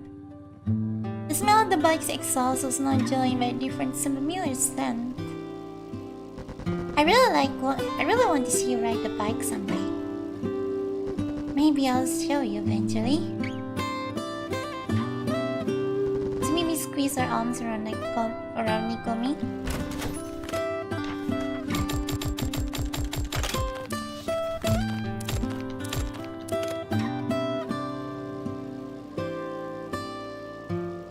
The girl turned back. Their eyes met. Aww. Nothing surprising, important, even noticeable happened. They didn't feel the energy coming off each other's eyes. They didn't feel their realities melting into each other.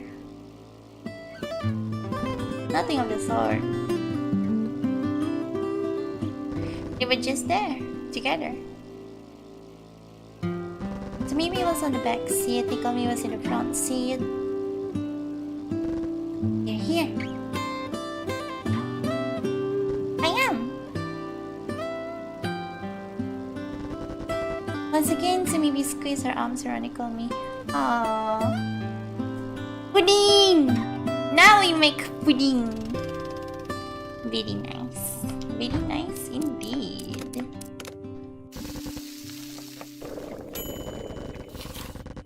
Both Tamimi and Naomi were alone in front of what was supposed to be the same walkie-talkie.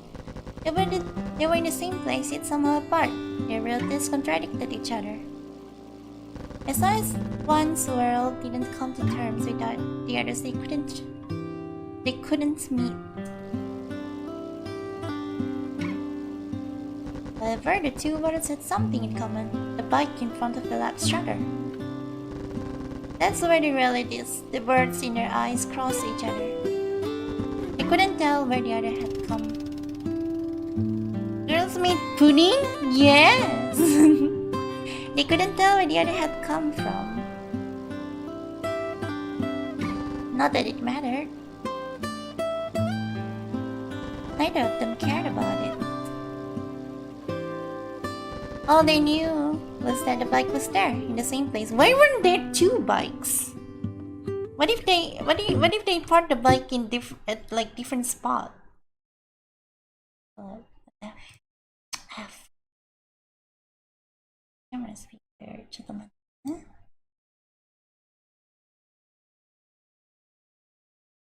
Nani? Oh well.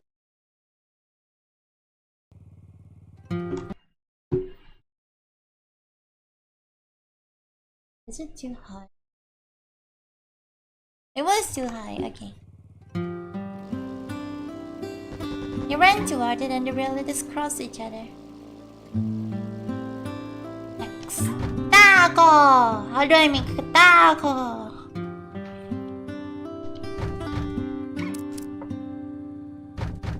Do I have to make taco? Flour, meat, fish. Yeah, babe, I don't have flour. I have to search for flour.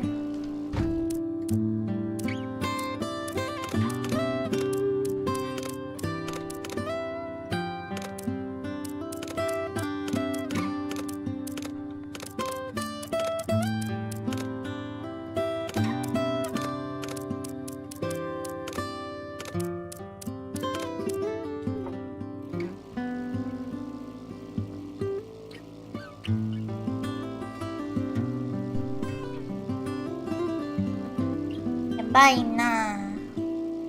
Taco 欲しいな。わしがなんかタコ欲しいじゃないか。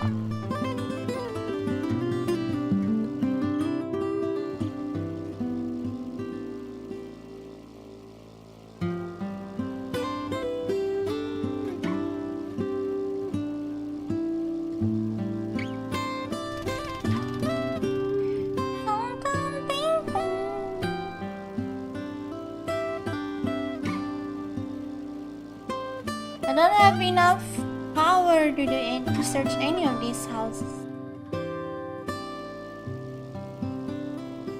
Oh, there's one. There.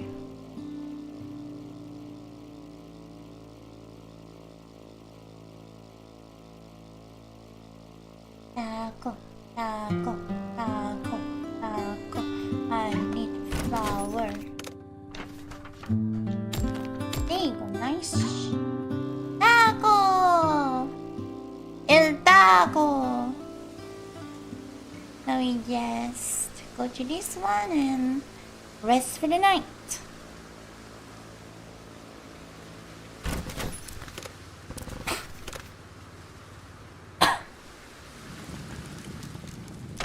Tomato!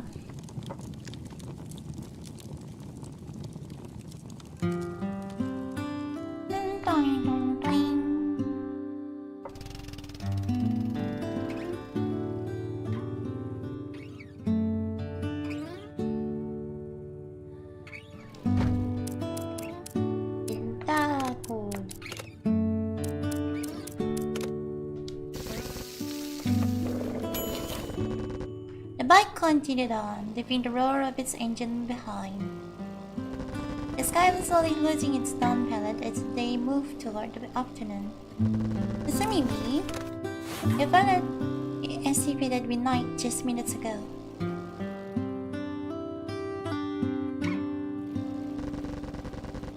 Fried rice. I have enough of fried rice. Maybe Exchanger looks with the Calm had corrected the passage of time. She looked up at the sky. She didn't care whether those colors belonged to dawn or twilight. Country road, guide me home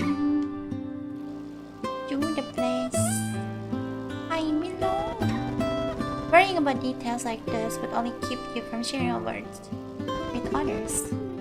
She looked into the bike's mirror and met Nikomi's gaze.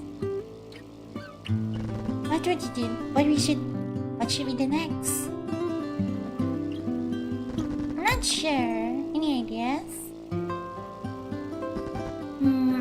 What could we do? She made an honest attempt to come up with something, but she couldn't.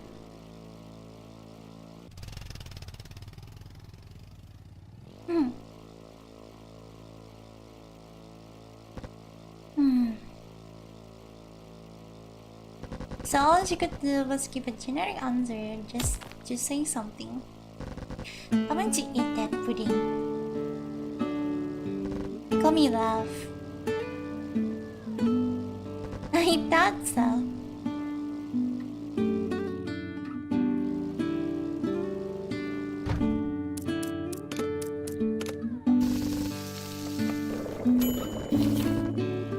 I'm wondering about something. Earlier, when we got reunited, our realities become one again, right? So I was thinking that maybe they ended up correcting each other. Apalah, banyak kali itunya.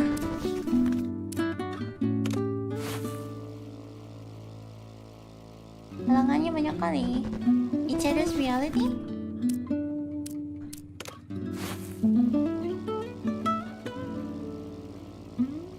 Exactly.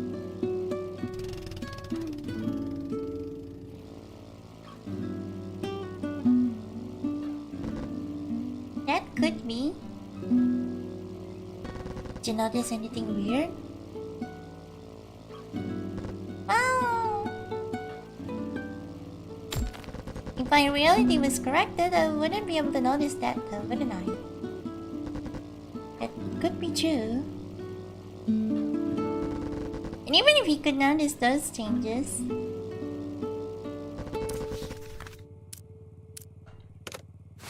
maybe he'd prefer not to mention it to each other. You mean that it'd make our realities split again? Oh yeah, because one saw someone and the other didn't. I'm just guessing.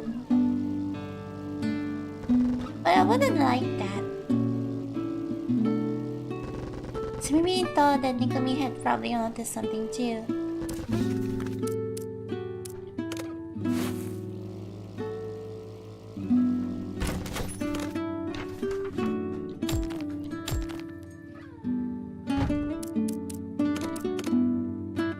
Round bread. We need fish to make sushi.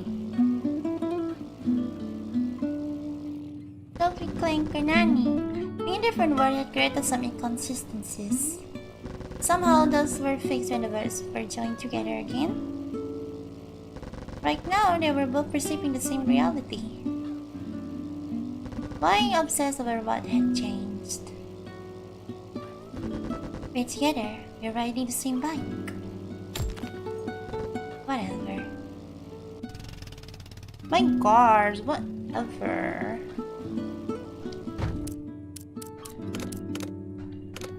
White stew. Interesting. That's enough for me. I don't care about the rest. So maybe I just mumbled that to herself.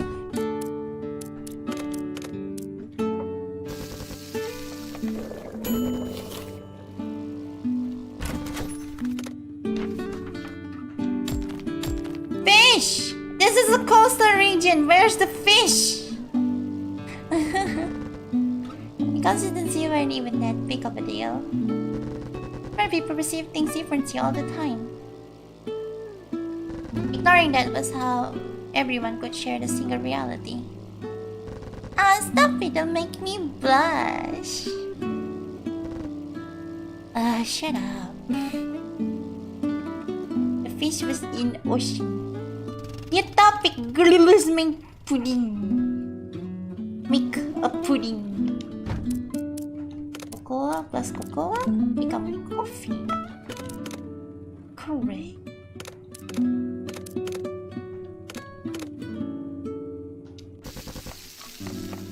I think that's the end, right?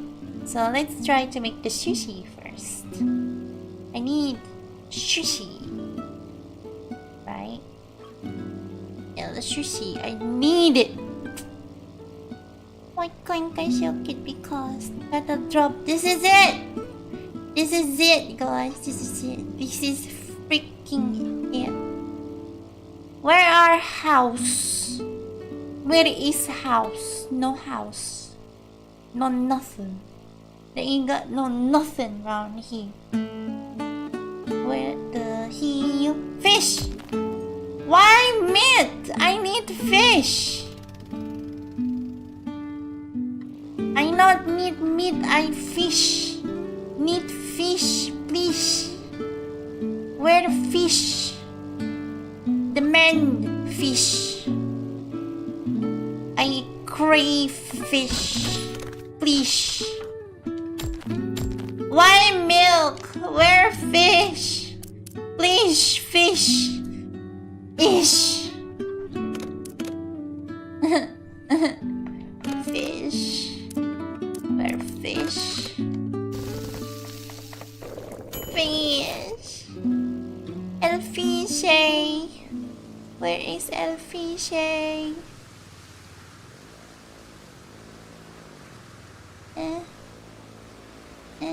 なんでそんなに暗いの？怖い。怖いの。なんか怖いの。やだな。Fish? Is that fish? It's not fish, it's sugar. Sugar. Hey, honey, honey. It's a bit fishy to me. Fish. Fish. Fish, fish. Fish. Fish, please. Please, fish. Fish. Fish. Need fish. Fish. Fish. Need fish. Please. Fish. Need fish. I think I need this and this when putting, right? Yeah, I do. So I cannot. Cocoa and brown sugar. Mystery dish. Let's find that.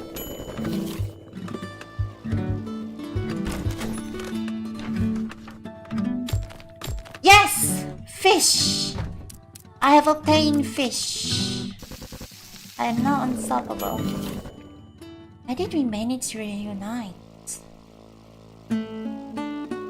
Huh? It's probably some difficult scientific thing I wouldn't know. If we could get someone to use the walkie-talkie at the same time as us.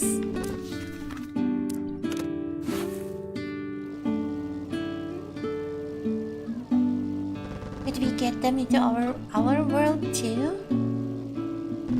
I'm not sure. What if their world had become too different? Yakima said that you can't meet people like that again, right? Man, that's crazy. Wacky even. So our realities were different but not too different, I guess.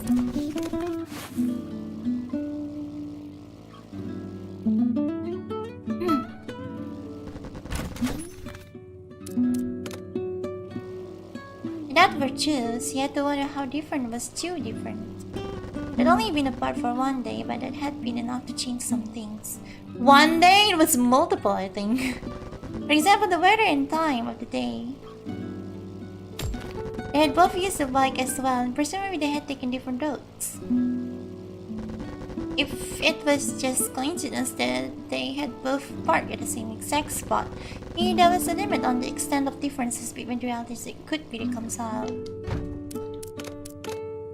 What a miracle.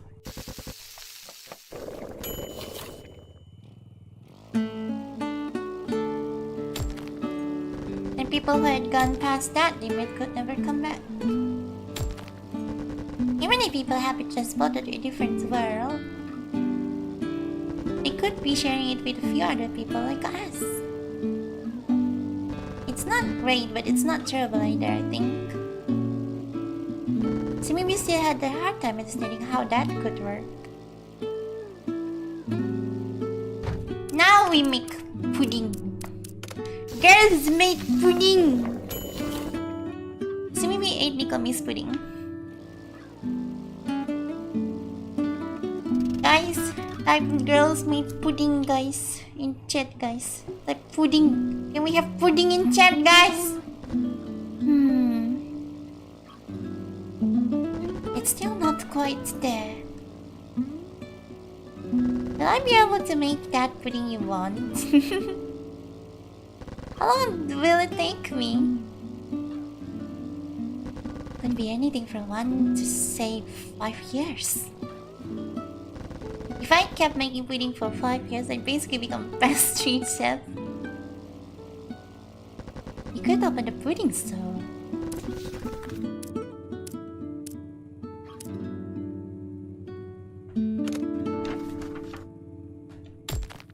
Oh no. You could open a pudding store. Yay! I mean, that's not the sus, but yay! Why sus? I just want pudding. I wonder if I'd get customers. Depends on how the world will be in 5 years from now. I hope everything will have gone back to normal by then. Right after saying that, it may change my mind. Actually, I think I don't mind the world as it is now. You have a point. We don't need to work, and we can sleep in every day.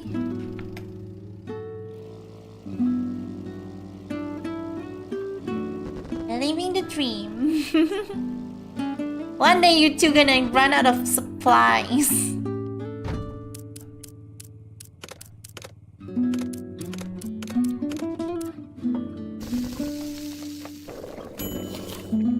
Who knows what happened in 5 years?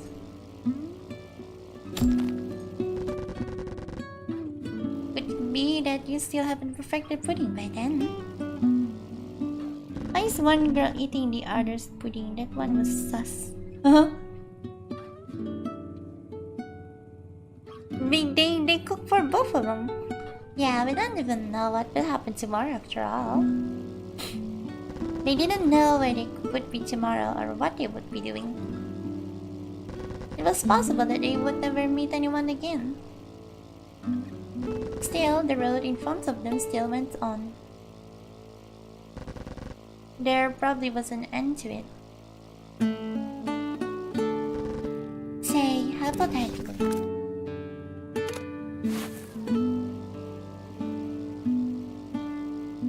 If I told you that I've forgotten how that pudding actually tastes,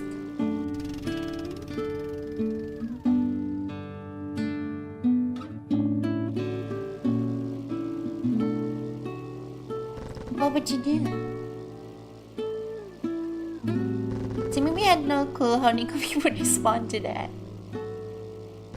You could never guess how someone would react to something with perfect accuracy. I wouldn't mind.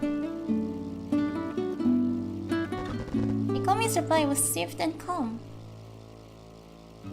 As long as we can keep traveling together like this.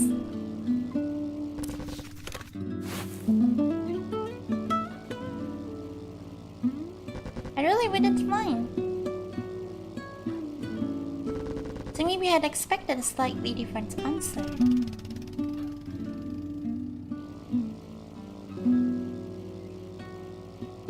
But Nicomi's way of thinking was the reason why they were traveling together to begin with. I see. The bike kept moving, leaving behind the engine's roar and the girls' conversation.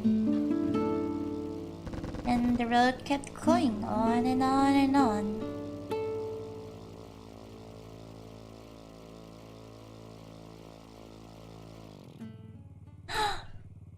Have we finished it? Pachi pachi pachi.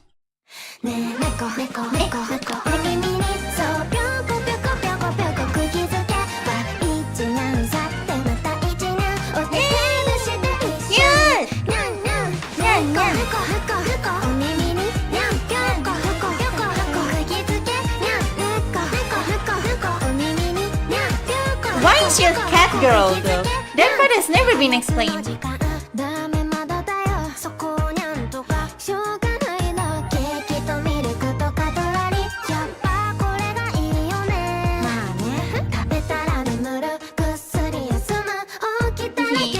Yeah. Acha.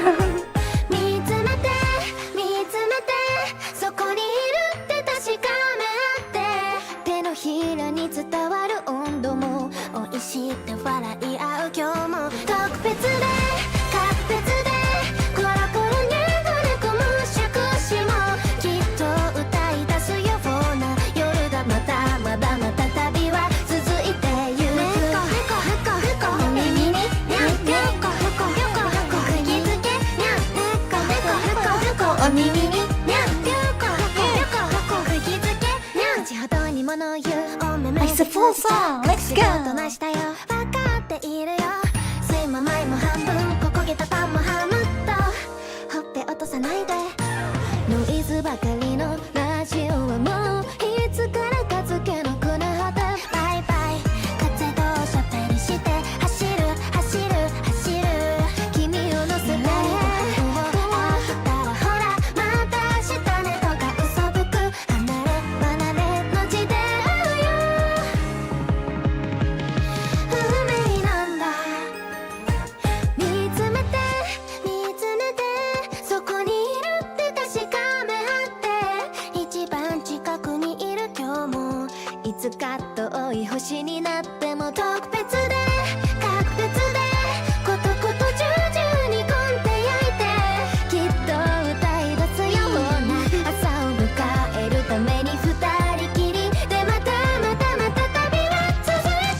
That's the part question.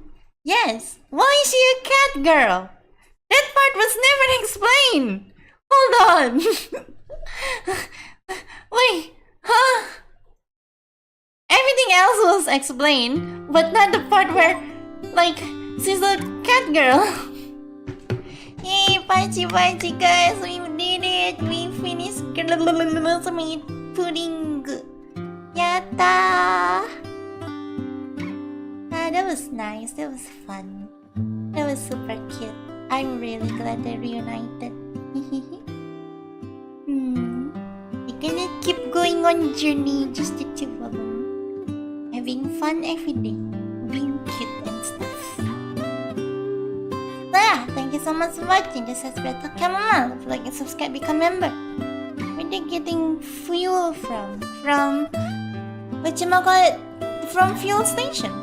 From gas station. There are a lot of gas stations. And like most of them are still full. So yeah.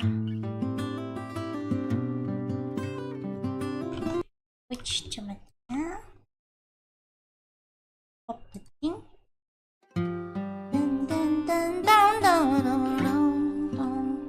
Where did everyone go? Into their own reality. It's a one. Wow. Pachi pachi. Thank you again for name the Guru and everyone. Follow me on Patreon. WMR for supporting me on FANBOX.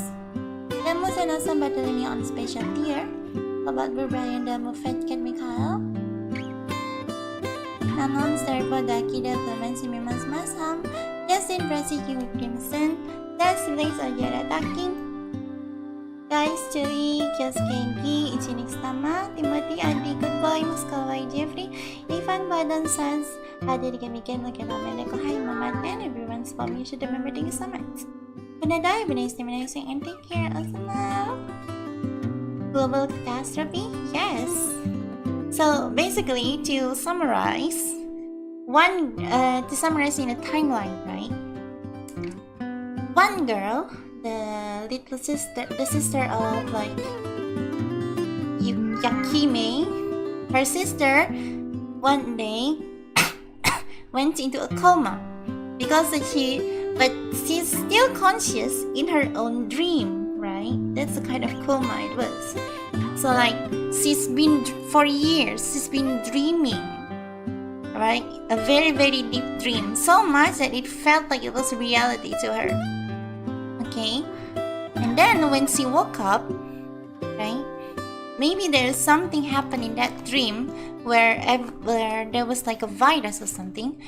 When she woke up, that dream became reality because there's this apparently psych energy, right?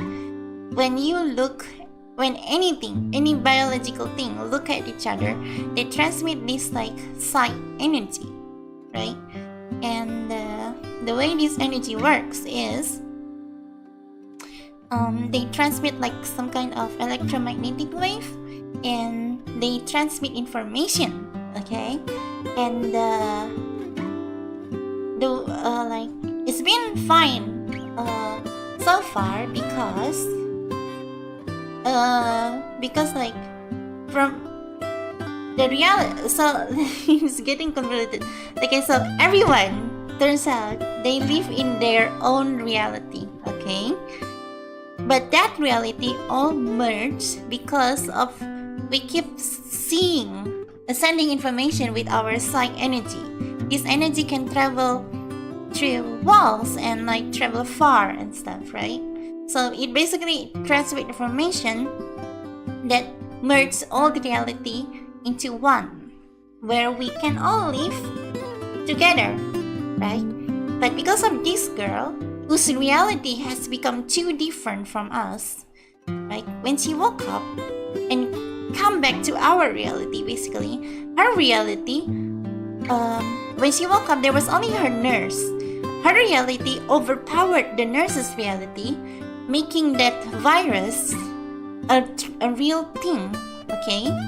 And so the nurse got sick, and then the other people start coming in, and they see the nurse get sick, and then that virus, that sickness becomes even more real in these people's reality. Eventually, that thing spread through the whole world. But turns out it wasn't a bacteria or anything. It was an illness that's transmitted through sight. When you look at someone, they get sick, basically, because you transmit the reality of the sickness to them. So, to prevent this from keep happening, they created this force field satellite that sends force field throughout the world. This force field, like basically blocks the sight energy. So now when you look at something, you no longer transmit that information, or you still do, but it's very, very weak, right? It cannot transfer through walls anymore, and you have to look at someone directly, right? Now, because of that, the information that merged all the world, the rate of information starts going down very drastically, and eventually, because of that, people's world start splitting from each other. And when someone splits their reality like that, they disappear from each other's reality. So it's basically like that, right? So when someone disappears, they don't just pop out of existence. They basically move to their own reality, and eventually, because the psych energy is blocked and they don't see each other, eventually everyone just disappear because there's nobody else that share their reality anymore. Hello, good evening. What So yeah, basically like that. Alright then, thank you all for watching. See you. A smile.